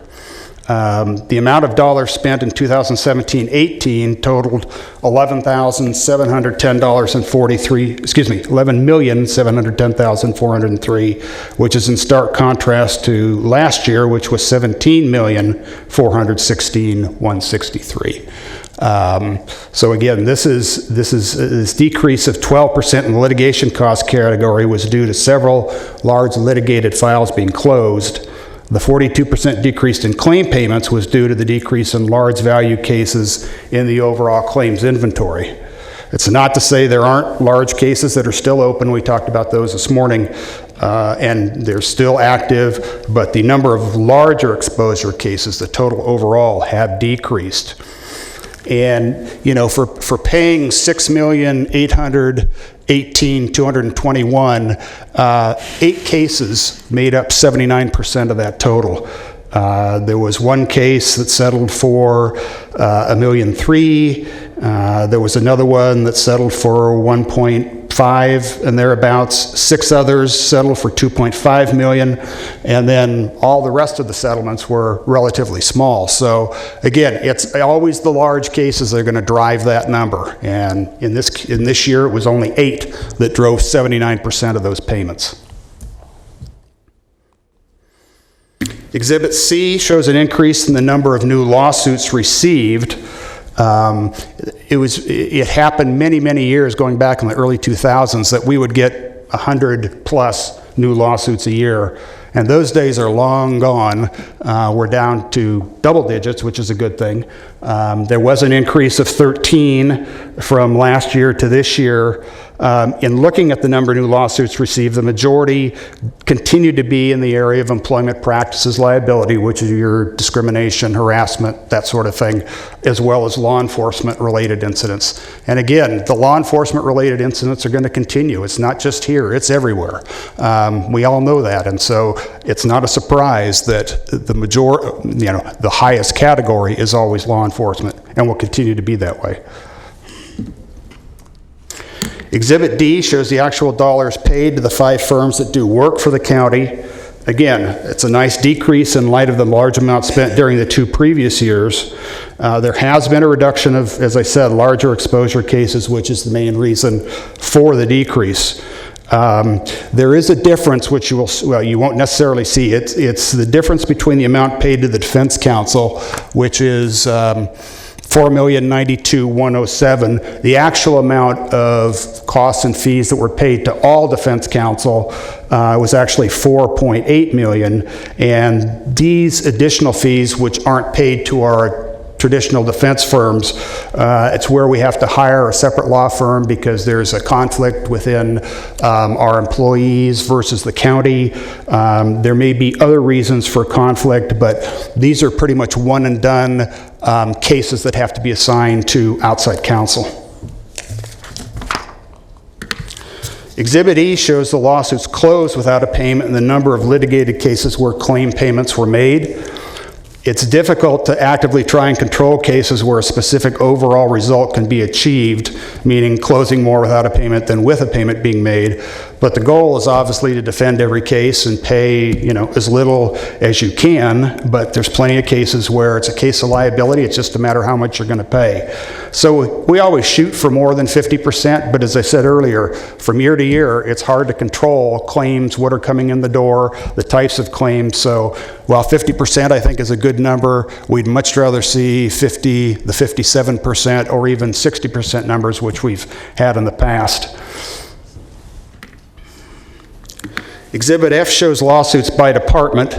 As I mentioned earlier, the Sheriff's Department had the largest percentage, 46%. Again, similar in nature to all previous years, and again, there would be no reason to anticipate a change going forward. Exhibit G displays the type of lawsuits filed. So we have other personal injury cases, which include harassment, discrimination, civil rights cases where no bodily injury was sustained. Again, the largest number in this category, 51% of the total, being non-bodily injury type cases. The other bodily injury cases was second with 32% of the total. Those can be as a result of auto accidents, trips and falls, many law enforcement activities, as well as other kind of unusual things that can happen that can injure somebody on county property or by county property. Exhibit 8 shows a 15-year accounting of all new claims handled by George Hill's company. The decrease from 16-17 to 17-18, I would certainly consider negligible. It's 667 down to 645. If you look back in history, there were a lot more county employees and there were a lot more claims going back in the early 2000s, and we handled additional work other than what we do now for the county, mostly sewer type losses, which are handled by somebody else, which is why the numbers were so much higher previously than what they are now. So that's the end of the PowerPoint. You will find in your packet the scorecards, if you will, of all of our defense counsel and how they did this last year when looking at all their closing files. In almost all cases, and I didn't bring it with me, but the payments are lower than, or can be lower than the amount spent to defend them. Again, that's not unusual for this county or anywhere else. It all depends on the type of case there is. So, questions? Okay. Mr. Natoli. Yeah, just very quickly, just to your last point, Randy, because I just was curious on, I guess, page 15 of the, I just not so much randomly, but there was one example there where the cost to defend was, fees and costs were almost $104,000, and the claim payment was $4,700, $4,685. And I mean, all that tells us, doesn't tell us what the actual, cause of action. Type case, right? Yeah, type case, but also what they were asking for. So obviously, they may have been asking for $1 million, and we settled for $4,600, and it cost us $100,000 to do that. But maybe for purposes in annual reports, maybe in those cases, if nothing else, give us some idea of kind of so it shows that actually in the county's defense with the ultimate settlement that. It was the cost of doing business in order to defend and or to investigate or whatever. I did that for a number of years, and then I stopped doing it, and I only show these. So I will go back to the old way to give you more information. Okay. And there wasn't any particular reason why I stopped doing it. It was just, this was frankly easier to do because unfortunately all these have to be calculated by hand. There's nothing in the computer that allows me to do this. So I'll go back to the way I was doing it. And there wasn't too many of them. So I mean, I don't, some of these are, obviously it's just the contrary that you spent a little less. Yeah, but at any rate, okay, thank you. Easily done. Thank you. I would like to ask the county executive, when you get this report, do you and others in your administration study where the claims are coming from and whether there are policies, procedures, et cetera, that need to be changed to potentially lessen the amount of money paid out? Yes, we have, the assistant and the deputy county execs get the report on a monthly basis, and they meet to review what's causing, what kind of policy changes we need to make, and recommendations back to me. So we do have a system set up for that. Have you seen any positive,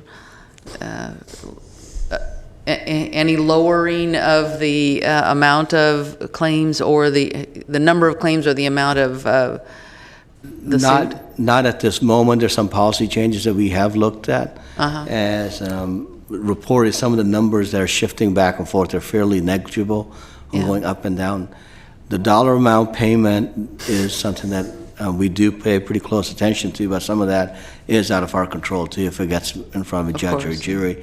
But what we're really looking for is that the policies we have in place, are they applicable? Are they still something that we can manage with? And if we got to make changes to it, what do we need to do to it?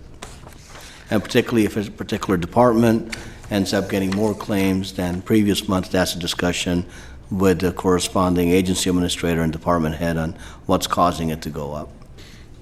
Okay, thank you. The one thing that has decreased significantly over the years, which are road type cases, dangerous condition, that sort of thing, they've decreased precipitously over the last 4 or 5 years.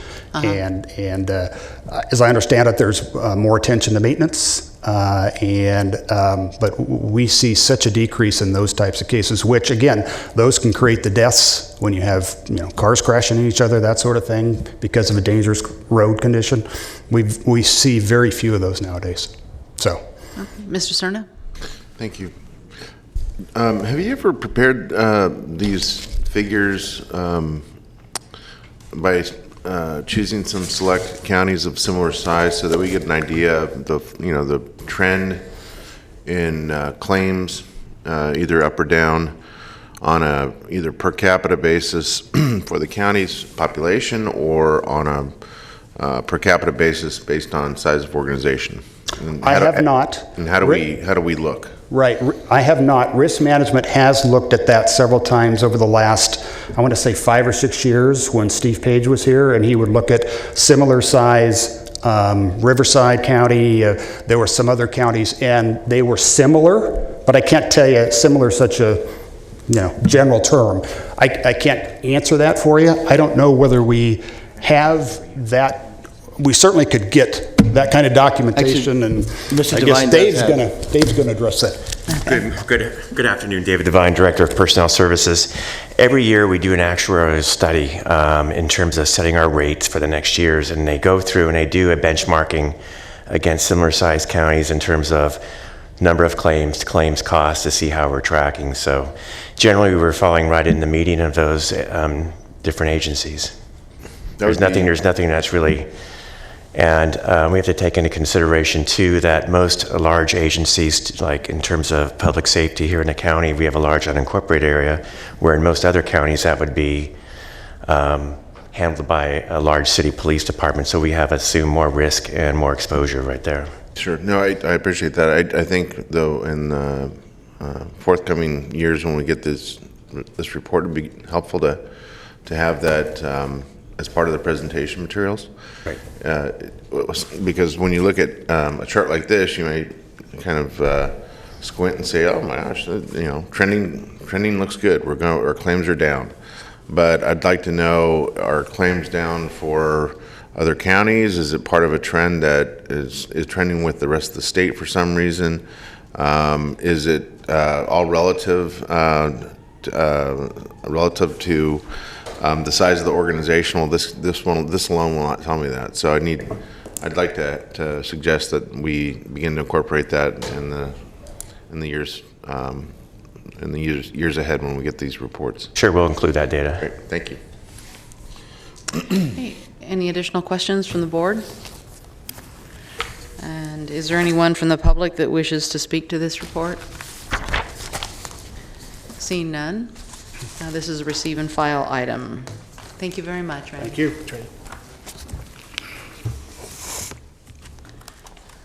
Next. 2:43. Let's have a couple of minutes. Okay. I want to do appointments? Sure. Appointments, that would be item 48. You are continuing to December 4th, the Sacramento County Mental Health Board, continuing to December 11th, Cordova Community Planning Advisory Council, Developmental Disabilities Planning and Advisory Council, and the Local Child Care Planning and Development Council. Today, we have the Disability Advisory Commission. Please continue to January 15th, 2019. Equal Employment Opportunity Advisory Committee. Please continue to December 4th. Human Services Coordinating Council. Continue to December 4th. Mission Oaks Recreation and Park District. Please continue to December 4th. North Highlands Foothill Farms Community Planning Advisory Council. Same answer. And Sacramento County Alcohol and Drug Advisory Board. Please nominate Aaron Cleveland to the technical representative seat and Ricky Townsend to the public representative seat, and the remainder to January 15th. And then we have the Veterans Advisory Commission, Mr. Natoli. Can you continue to tomorrow, please, November 7th? Will do. That concludes your nominations. And we're back on schedule. All right. Item 47 is the 2018 Domestic Violence Death Review Team and Annual Report.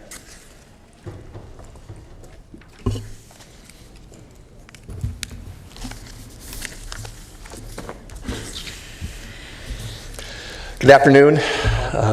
This is my pleasure to be in front of the board again. Paul Dernberger with the DA's office for my wonderful boss, Anne Marie Schubert.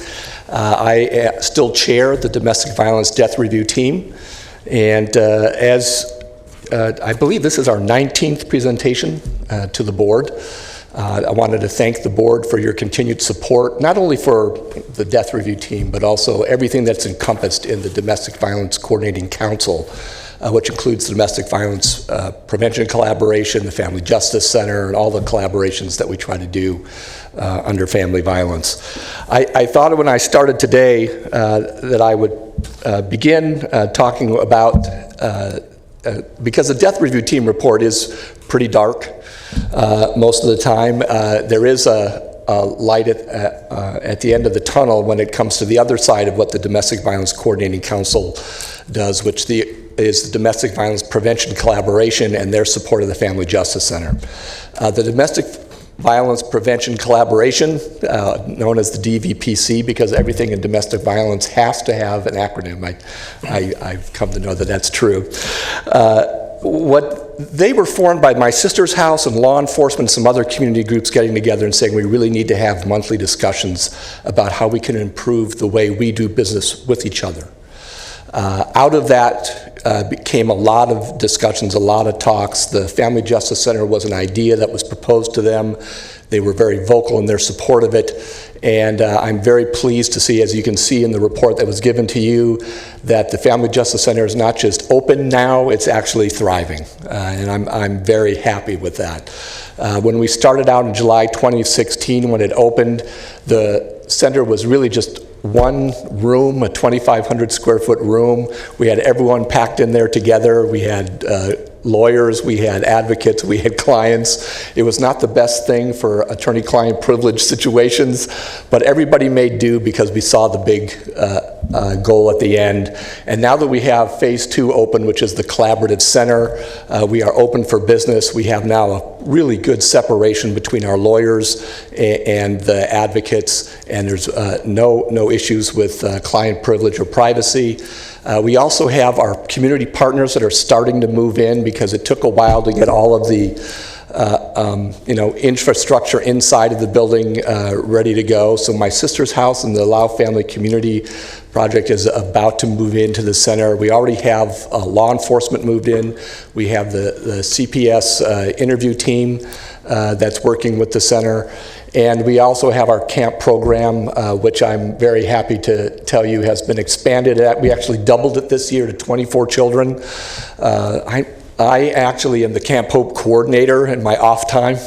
So I actually have what I consider to be the privilege of actually taking kids to camp every year. And I've become a true believer in dealing with children's adverse childhood experiences at an early age, trying to get that trauma training, not only for the people that are working at camp, but for the families that are dealing with kids that are dealing with trauma.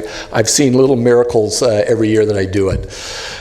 So I'm very happy with that. And before I go any further, I just want to thank you all for your support. We have our Family Justice Center gala on Friday night. Hope to see you all there. It should be a fun and entertaining evening. I did want to get into the actual report that we presented from the death review team. This year, we actually reviewed 6 cases, but only 5 of them were murders. 1 of them was an attempted murder. And I believe, in all the number of years I've been doing this, I remember coming to this board a number of years ago saying, I can't wait for the month where I can call up our death review team and say there is not a death that we have to review this month.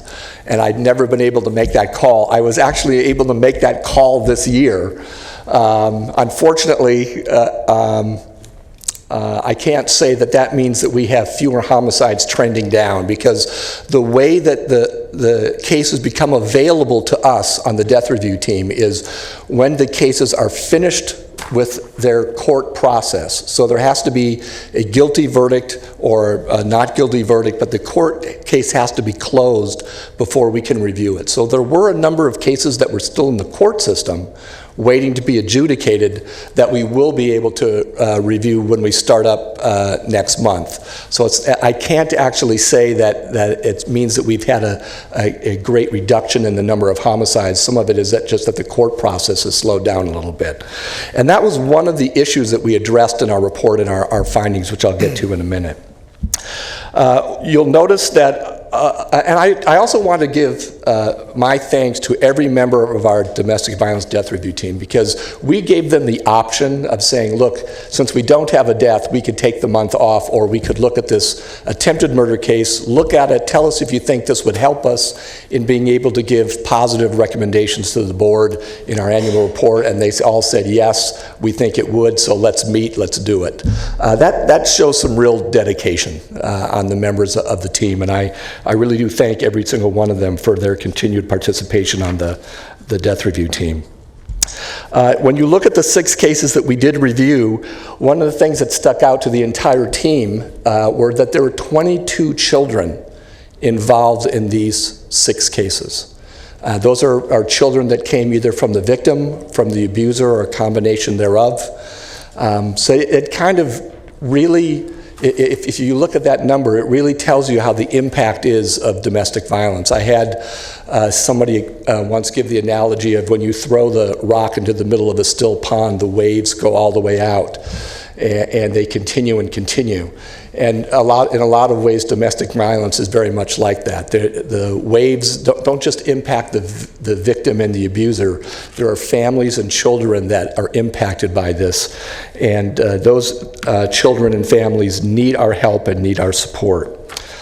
You'll notice that the victims' ages were between the ages of 17 and 63, which I think is important because it tells you that teenagers, when they're involved in dating, can be the victim of domestic violence. It also tells you that people that have color hair that I have, gray, can also be the victims of domestic violence. It's not a kind of crime that only involves one race or one portion of our community or one age of our community. It really does run the gamut.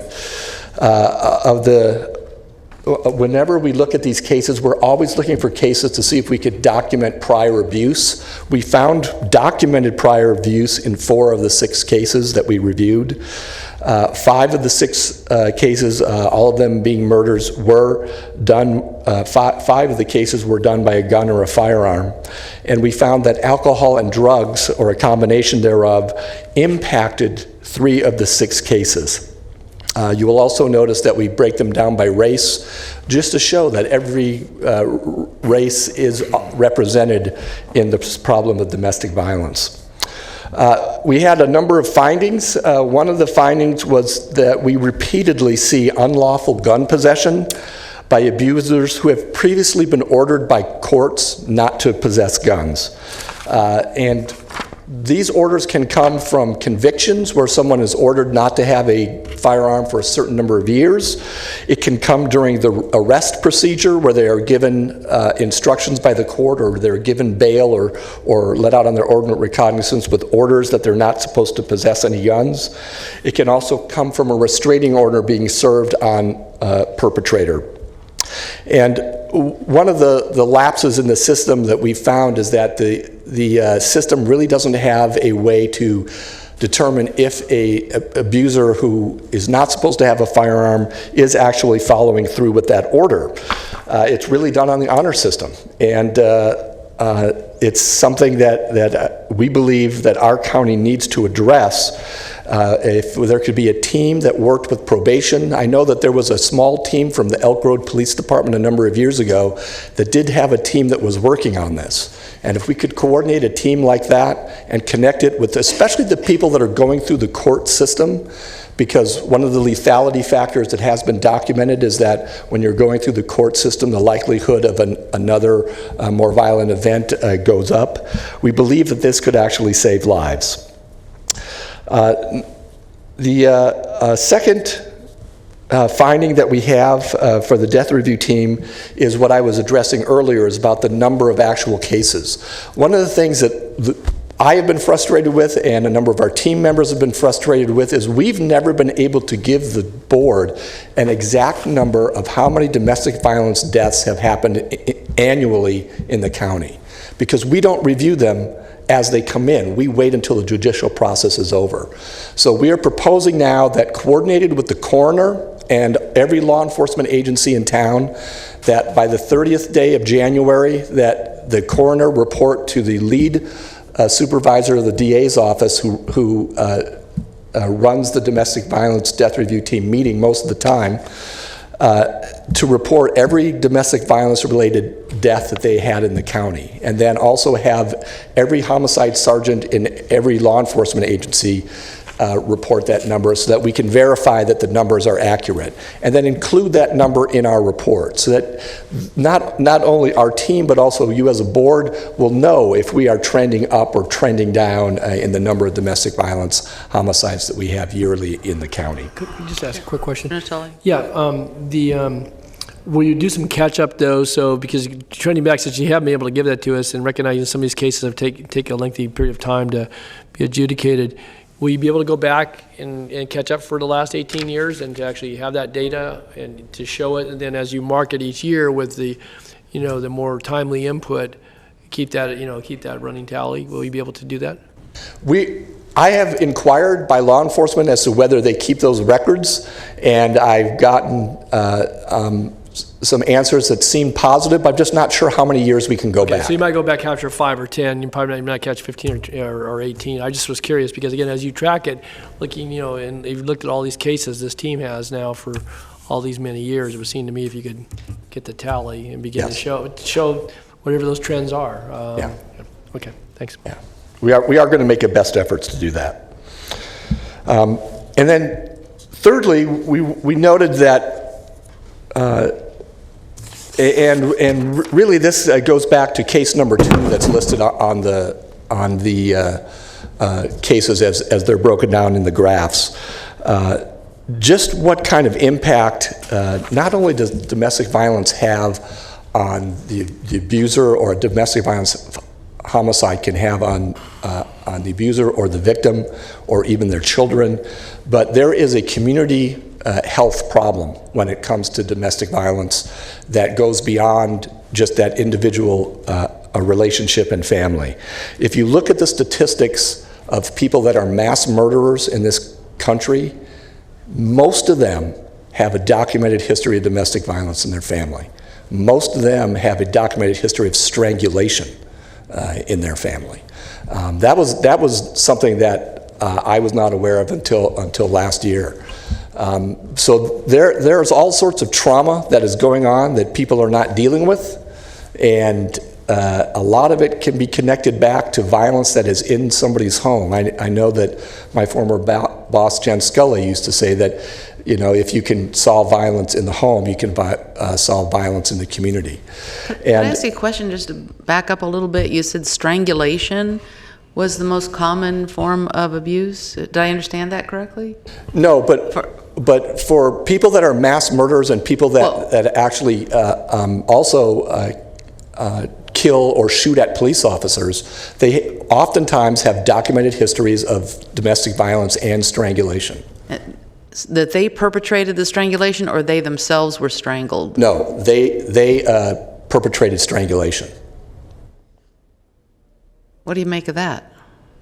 Well, I believe that the kind of rage that you have to have where you want to put your hands around someone's neck and either try to kill them or communicate to them that you have the power of life and death in your hands is the kind of thing that should be documented and looked at, because those are the kind of people, those kind of rage-filled people are the kind of people that will end up in a crisis situation where they might get into a situation with a police officer and use a gun and use violence. This means they have a lot more rage than some other perpetrator of domestic violence? I believe that the new studies about strangulation and what people with these kind of histories of mass shooting or police officer shootings is real. I believe that it's all connected down to the type of rage that's inside the people and what they're willing to do to vent their rage. Thank you. Yeah. Okay, so what we're talking about is really doing the things that we've tried to work on so far to try to eliminate this, but to really expand our thought process of how we can deal with children in trauma. As I said, I've been to Camp Hope. I've seen evidence-based trauma applications work successfully with the children that we've dealt with. Just for those of you that are trained on the ACEs score in trauma, most of the kids that come to Camp Hope have an ACE score between a 4 and a 5. So those are the kids that, when you look at their history, those are the ones that don't have good outcomes in the long run. They're the ones that live 20 years less of a life and have all sorts of complications and are more likely to end up in the juvenile justice system or the adult justice system. And I would like to actually make as much effort as we can to love them at 9 instead of locking them up at 19. I think if we spend a little bit of extra money at age 9 and show support and love and work on their trauma, we can save a lot of money down the road, and plus we can save a lot of children that are growing up right now to keep them on the wrong path. So we have looked into a number of programs around the country and around California. We're very interested in a program that Dr. Nadine Harris out in San Francisco has created. There was a lot of federal funding that went into it, but I think it's something that we can look at. I've had some personal meetings with county health, county mental health, CPS, some school districts. Everybody seems to be excited about the possibility. So I'm going to be making an effort. I've talked to Anne Marie about this, about maybe having some meetings together and also have some training trauma and some training on their program. Not that we're adopting exactly their program, but something like it, to try to reach kids when they're getting to that school age, that kindergarten, that first grade, way before they hopefully ever get into the CPS system or any system at all. To give them support with the trauma they're going through and to give them support, their family support with the trauma that it often impacts children. If you could pause for a moment, Bill. Thank you. On that specific point, I just want to make mention of the fact that this county has recently been awarded a $100,000 grant through HealthNet to do exactly that, to really explore how we can broaden exposure, even training in our various agencies on how to understand and interpret ACE scores. But it's the broader trauma-informed care and service theme that the grant is intended to facilitate in terms of how best to apply that useful tool in local government. And I'm glad to hear that you're sprinkling quite liberally in your presentation the fact that there's so much going on, at least at in the context of the domestic violence report. This type of very useful assessment implement, and would certainly like to have the DA's office front and center alongside some of our other agencies that are just at this point beginning to circle the table and have discussions about how best to apply that initial $100,000 grant, including our probation department as well. Yeah. I have to say that having the meetings that I've had, working with the leaders of our agencies, we have a great team in Sacramento. We can get great things done. I think we just need to communicate a little bit better, and then a little bit of funding wouldn't help or wouldn't hurt either. But everybody seemed to be on the same page. So good. Thank you. Yeah. Okay. Were there any questions? I had another one. I was looking at your statistics in attachment 1 with the primary language spoken by clients. The number 1 by a huge amount is Russian. I just found, that's page 5. It sounds like most of the clients speak English or Spanish. Yes. But no, that second graph is out of the graph for spoken by clients other than English. So if you look at the graph on top, most of our clients are actually speaking English, but there have been, yes, 21 clients that have come in that have spoken Russian. so are you focusing additional efforts on that particular community? We have some really good connections, and when we started the Family Justice Center, we did a real attempt at reach out to that community, which I think has been beneficial in the response. And having people, we have a grant that allows us to have actual translators instead of working with just a language line. So having the actual translators, I think, also helps people. But it really is having the community connections has been very beneficial. Okay. Any other, Mr. Antoli? Yeah, thanks. Just on the specific cases, again, these, as you said, these kind of be kind of a dark read when you start getting into the details. But on the case number 6, I guess as you're looking for ways to maybe address some of this, is that you've got a victim and a perpetrator, ages 30, 31, but they had a history going back to 2007, and this is one of those, as you pointed out earlier, where kids were there, obviously involved in the the way the thing played out in the car crash and so forth, and so both the I guess one of them was with the perpetrator at the time, but this one really jumped off the page to me too. Just I guess maybe some mental illness, had suicidal ideation since early as age 6, and was involved with a number of substances, but one that really caught the attention: alcohol, marijuana, a meth 8-ball every day.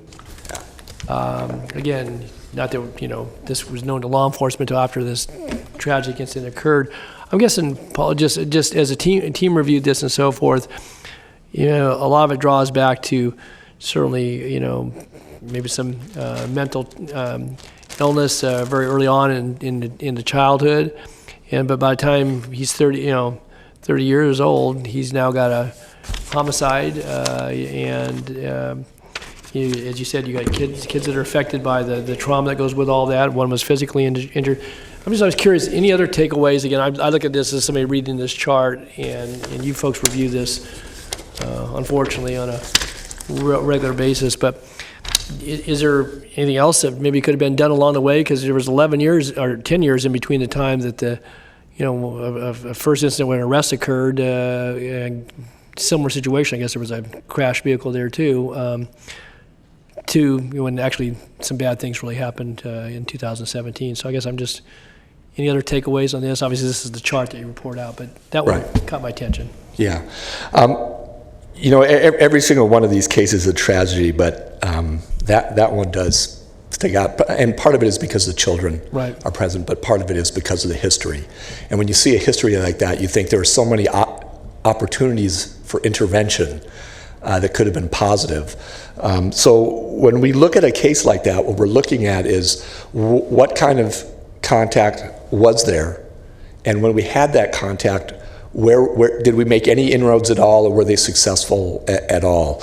And really, we found in that one that there was a combination of things that included self-medication on illegal narcotics, along with mental health, but along with rage, where there were some intervention steps attempted, but really nothing that ever sunk in. Nothing that ever really. So there were some, because again, that's not indicated in the chart. So there were some, either with social workers or mental health counselors or referrals to programs. Again, so there was, because that's not self-evident in what you have here. Right. Yeah, we don't get into those kind of details in the report, but there were 2 or 3 attempts made, if my memory is correct, at intervention that were absolutely rebuffed. And unfortunately, when you have interventions like that aren't forced on you by a court, if the option to say no is no, then there aren't a lot of options for the people that are willing to help. But unfortunately, there were some options available that weren't exercised. Okay, thanks. Thank you, Ms. Frost. Oh, I was just at the Family Justice Center with Jan Scully and Faith Whitmore the other day, and I was really impressed with the program that you have there, and I was particularly impressed with the way you are providing for videos to document situations while it's fresh, and the ability to use that information so someone doesn't have to go over and over talking about what was a very traumatic experience for them. And so I'm really excited about what they're doing over there. And the question I have, and I'm planning to go Friday night, and the question I have relates to these. It seems like in some areas there's more violence, but you're only responding after there's been an incident. So you're responding after the fact. But do you work at all in conjunction with, like, our mobile crisis support teams, with your Camp Hope, or do you envision at any point in time that having, expanding to that, working with people who are potentially going in that direction, but they're not there yet? You know what I'm saying? I'm not saying it very well, but prevention versus response and justice through the process after the fact. Yes. One of the goals from the very beginning of the Family Justice Center was not to replace any agency that's already there, but if we can support and make any agency better, to do that. But the collaboration that I believe you're talking about is, the mental health response teams. When we have a potential situation that involves mental health, to have that team go out, I think would be a real advantage. There are going to be times when I think a mental health response is going to get you a much better result than a law enforcement response, or even the combination of law enforcement and a mental health response is going to get you something better than just law enforcement. So we would welcome that. Yes. One of the best compliments that I've gotten on the Family Justice Center was from the director of the City of Refuge, which told me that it was her favorite collaboration effort of the Sacramento region, because it's really, when we meet with an organization, we say, how can we make you better, instead of what can you do for us? And having, listening to our partners about what they struggle with and trying to come up with inventive programs that will help, like the Dignity-sponsored mental health program that helps out City of Refuge and Chicks in Crisis and My Sister's House, and now Weave. It's really beneficial to all the organizations that we need to work. Everybody needs to work together. We can't solve this on our own. So it's been on helpful. This map, there seems like there's more in Supervisor Kennedy's. Is this just like a random every year? It's different, and every now and it'll shift. Or I think if you remember last year, it was an extreme amount on different supervisors' district, and really that is a reflection of the cases that get resolved in court, and how many we can actually review. It doesn't mean that there's more domestic violence homicides in Supervisor Kennedy's district last year or anything like it. And that's why I do like giving you the graph, but I'm always worried it's going to, send the wrong message that there's one area in the county where all these are happening, and that's really not true.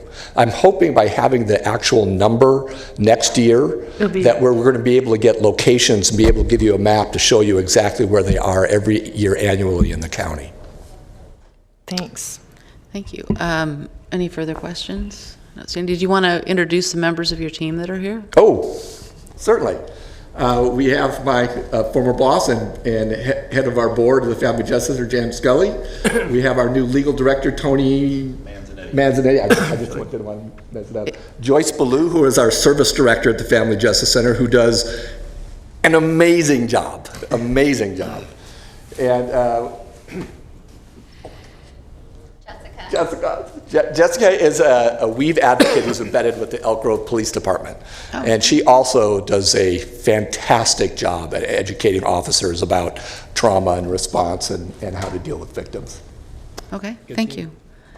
Nice to see you again, former district attorney Scully. I know she likes the former part. All right. So thank you. This is a receive and file for the board. Okay. See you. Thank you. See you Friday night. Okay. Okay. Do you have any other items to come before us? No, now you're on to county executive comments. Okay. No comment. Okay. Board members? Mr. Natoli? Yes, Madam Chair, if I could. I know I've spoken to the county executive, but one of the things, and again, there's no action to be taken today, but it's something I think we didn't consider last week, or maybe it was considered, but when we had the discussion about the Inspector General position, and that relates to the fact that the current contract that was executed in 2015 expires November 30th. We have a hearing set for December 4th to once again take up the matter that we discussed pretty thoroughly over the last couple of sessions and plenty of public interaction. My point, though, today is that in the event that there's some ongoing consideration for the existing incumbent in that position, as well as that contract and the contract terms, then if that expires November 30th, then the point is moot relative to both the incumbent as well as to the current contract. And so I guess the reason I raise that question is I don't know that in the intervening period of time between the time it's set to expire, whether there's delegated authority to the chair and to county executive, obviously the sheriff is involved in that, to do anything that would allow the incumbent to remain, again, recognizing, the situation has gotten us to some of the discussion. So I put that out there because otherwise that clock will expire, and maybe that's known and assumed by all just to be that's the way it is, and we're going to continue discussion about new scope of service and other issues that are related to that. But I wanted to raise the issue. I think it's very important because otherwise, with the board schedule for meeting, we meet again tomorrow, and then obviously have a board retreat on the 13th, which isn't a regular action meeting. And again, if everyone's comfortable with that, recognizing that how we got into it was the existing contract and the existing incumbent and some of the actions that were taken. So I guess I wanted to put it out there, and I don't know, we can certainly have a very general discussion, I assume, without anything else behind that. But I raise that issue because I'm concerned that with all the focus has been put on discussion about the matter itself, the scope of service, the incumbent, and everything that's transpired over the last few months, that if the clock just runs out and we don't do anything, then that is what it is. But I wanted to raise that issue, and so I think it's important recognizing that there are different trains of thought. There's plenty of public interaction. We have something scheduled for December 4th, but when we took the motion last week to suspend, I think I was clear direction to the county executive, to the board's action to do just that. And so I thought it was appropriate at least to raise the issue that if we didn't want the clock to run out on the current contract, recognizing the situation, but also the current incumbent and any options that might be available to the board on December 4th or thereafter, some of those options go away. And if everybody's comfortable with that, then fine. But I have some level of discomfort with that in the sense that as we're trying to work through the issue. And so I wanted to raise that because otherwise it just happens, and come November 30th, that door closes. So that's why I put that out there, Madam Chair. And again, I don't know how people feel about that, but I think it felt very important to raise that. Mr. Cerna? Thank you. I appreciate Supervisor Tully's concern in underscoring the date sensitivity of the existing contract and the fact that this board acted the way it did last week, requesting of the County Council's office and CEO's office to come back on December 4th with a broader discussion about a wider breadth of options for this board to consider in terms of the future of the IG and what authority the board currently has or may want to consider amending in terms of the ability for the IG to enjoy unobstructed access to what he or she needs to do to perform their duties. I guess I look at it a little differently, and I certainly, when I made the motion last week that was supported by this board to move forward, I did it with eyes wide open, understanding fully that the month of November held for this board otherwise an opportunity to reconsider the contract, keep the incumbent IG in place. However, correct me if I'm wrong, either County Council's office or the CEO's office, but if the contract were to lapse, and in the meantime, this board acts as swiftly as it can to have a fuller discussion about options, I don't know that there's anything that necessarily limits the ability of the board, again, based on its will, not predetermining anything, to reconsider the incumbent, perhaps with a much stronger set of parameters such that he can do exactly that, perform his job unobstructed. That was the spirit that the motion was made in, and certainly with that full understanding.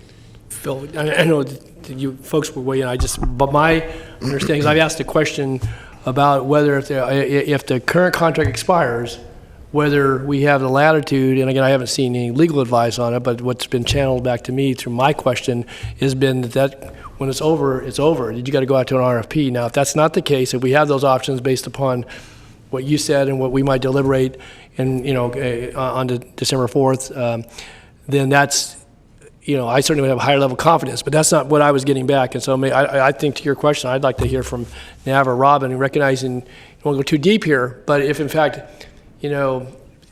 that's what happens, that we don't have that option, irrespective. But my point is, Don, is that even if we have to go out to an RFP, there's nothing that keeps the current Inspector General from competing in that RFP and this board from reselecting the existing incumbent. That's Supervisor, certainly you are correct that if, as the contract is lapsing and the board's desire on the 4th is to go back out, nothing precludes from the existing OIG from being in that process. Yeah, and remember too, the one party we really haven't heard from is the current IG himself. Who knows whether or not the current IG would even want to consider, putting his hat back in the ring, assuming that there was a lapse in the current contract, assuming that we did go back out with an RFP.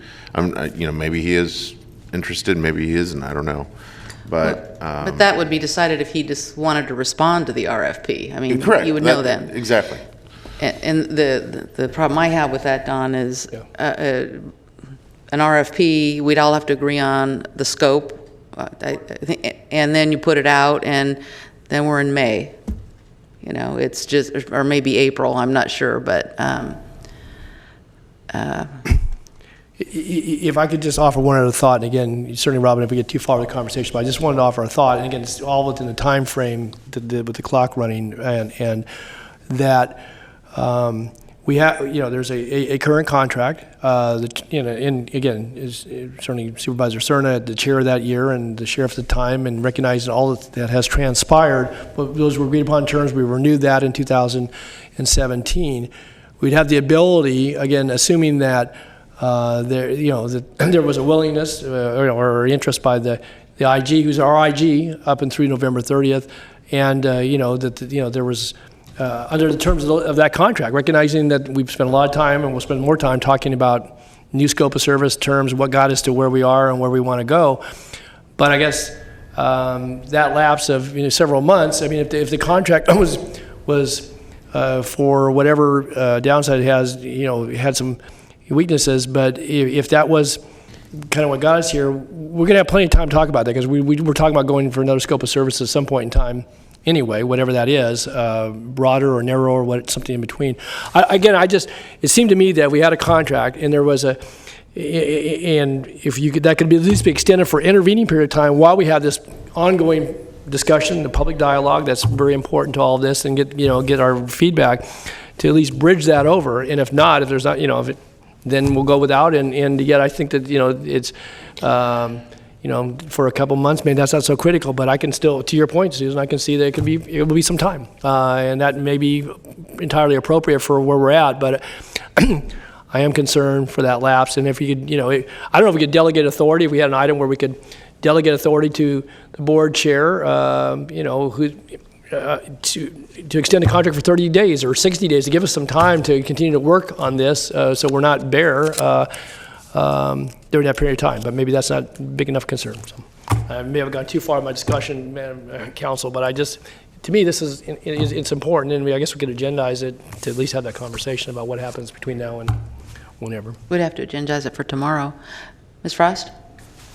I don't think we can have, I don't think it makes sense to extend a contract that the sheriff is not willing to work with. We had a contract that the sheriff was willing to work with, and we were not able to agree upon that. And so I don't know if it makes sense to extend a contract where we're paying someone to not be able to do their job. So I'm just wondering I think the sheriff needs to be a part of that entire conversation. So what we're talking about is the difference between the contract we currently have and the one we had under discussion last week? Don, is that the essential difference you're talking about? Yeah, I hadn't really gone there. With the existing contract, we have one. We know where we're at with that. There was discussion last week about resumption of duties, but that was under a new scenario. And so that would have been under a new scope of services. We heard very clearly from a number of the folks in the audience what they thought about that. But the existing contract, I don't necessarily think people saw as being having any fatal flaws. Obviously, there were, what transpired, again, without getting too deep into it, brings us to where we're at. But, if there was an interest in, utilizing the existing contract with the existing incumbent and to resume, the functions of the IG under that scope of work, which would be the independent oversight and so forth, recognizing that does require the concurrence of the sheriff under that existing contract. And if that's not sufficient, then, to the point being made by Supervisor Frost, because from the standpoint of the scope of services, we're going to continue to have that discussion. We're going to have it on the 4th and maybe, thereafter. But we know there was a contract that's currently in place that's still a valid contract.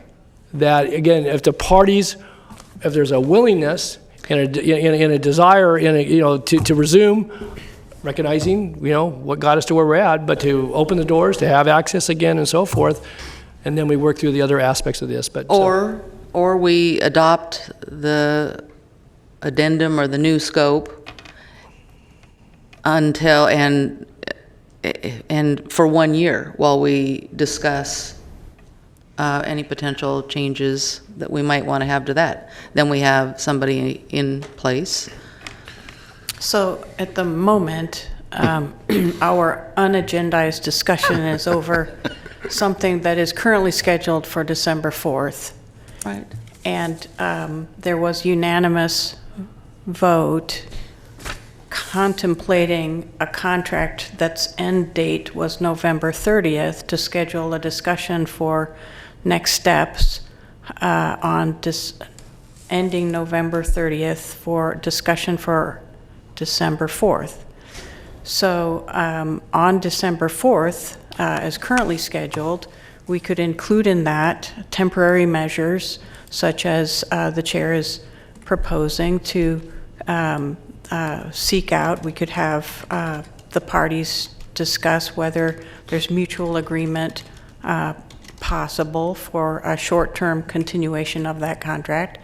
That can be part of what the discussion is on the 4th as the direction given for what are the boards, what's in the toolkit for the board to enforce actions with the sheriff.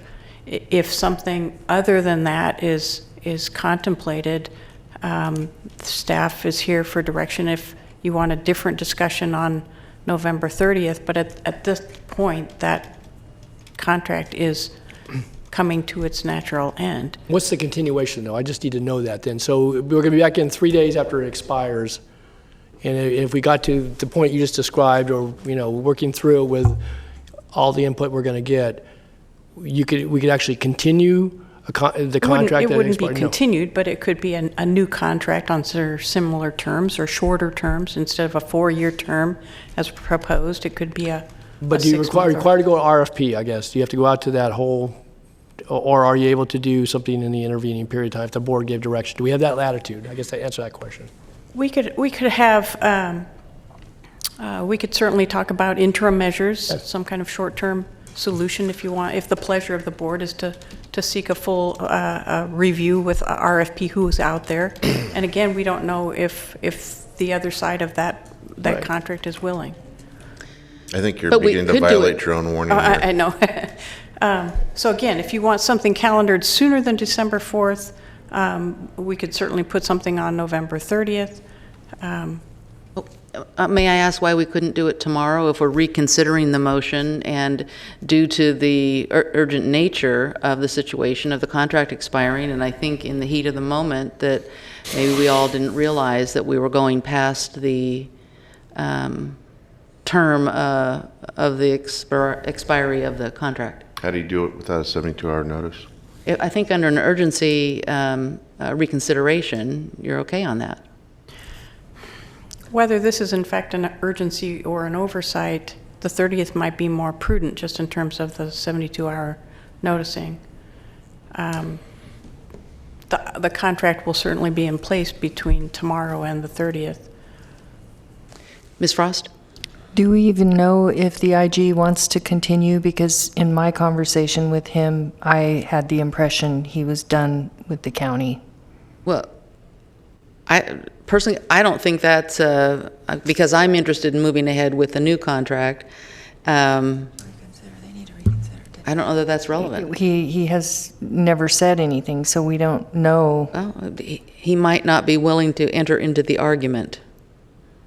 I think we're treading on very thin ice here. Yeah, I don't think we can even have the conversation. We could bring this back on the 30th with an answer to that question. How are you going to ask him when we don't have a contract?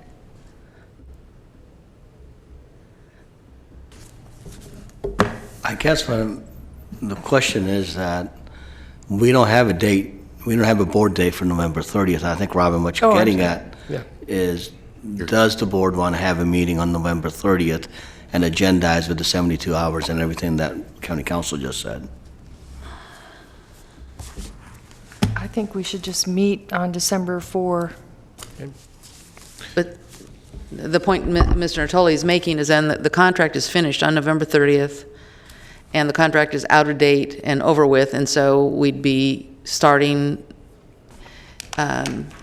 a whole new process, which when you go out for an RFP, whether the current Inspector General applies for it or not, it's going to be several months. So we wouldn't have an IG till, like I said, I'm going to say April or May, something like that. We can't,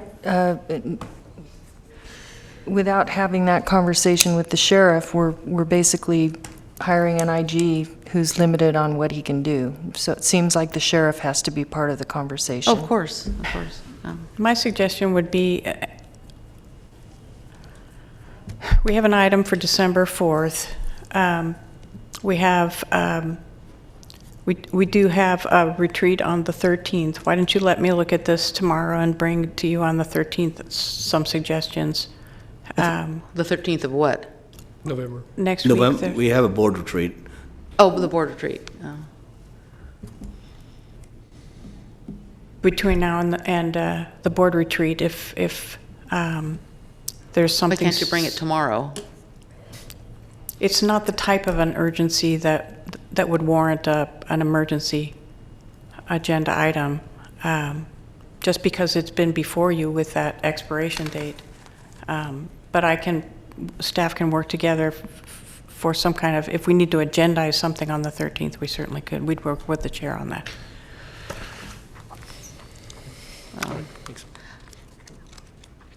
I don't know that I want to get this issue on the board retreat agenda. Okay. All right.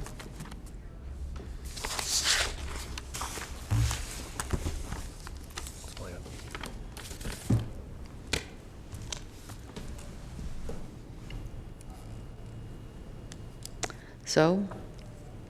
We are where we are, I guess. I guess if, just a final comment, that you could at least lay out what information, what options might be available. I mean, if there's anything different that beyond what you're able to respond to today because of where we are with comments, but that would be helpful. I mean, again, we have the ability to come into session if we chose to, if that was what we wanted to do, but I don't sense there's, any consensus around that, so that's all I had. Could we schedule a meeting 72 hours from now? I mean, Friday or something? We've never had this much discussion Well, about she's an the item county that's not, counsel, that's I'm not not an on the attorney. agenda ever. Okay. Oh, it looks like we have 4 different opinions here. About an issue that's not on this agenda. Well, she's allowing the discussion. Well, and I'm looking at her to cancel, to interject and do your job and tell us not to talk into the 10th minute about an item that's not on the agenda. Let me come to the board meeting tomorrow with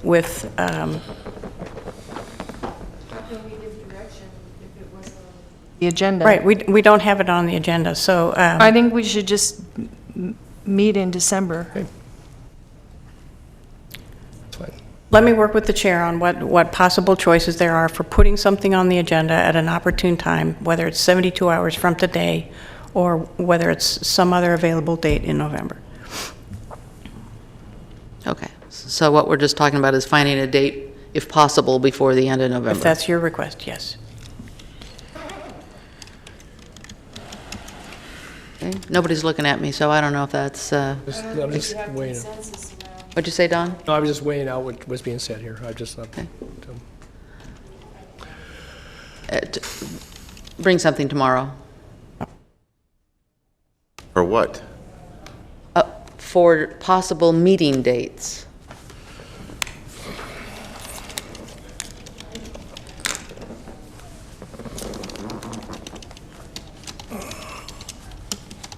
I don't think it's appropriate to have the conversation without the sheriff, and so I don't support extending the existing contract since we know we're going to be paying him to do a job that he can't really do.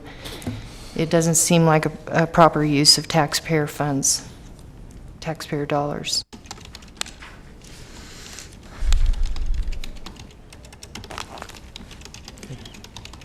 Well,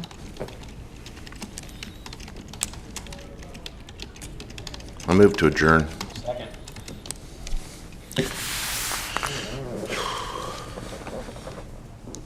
well, so if we're going to adjourn, then we're coming back on December 4th on this issue. Right. Okay. It is adjourned.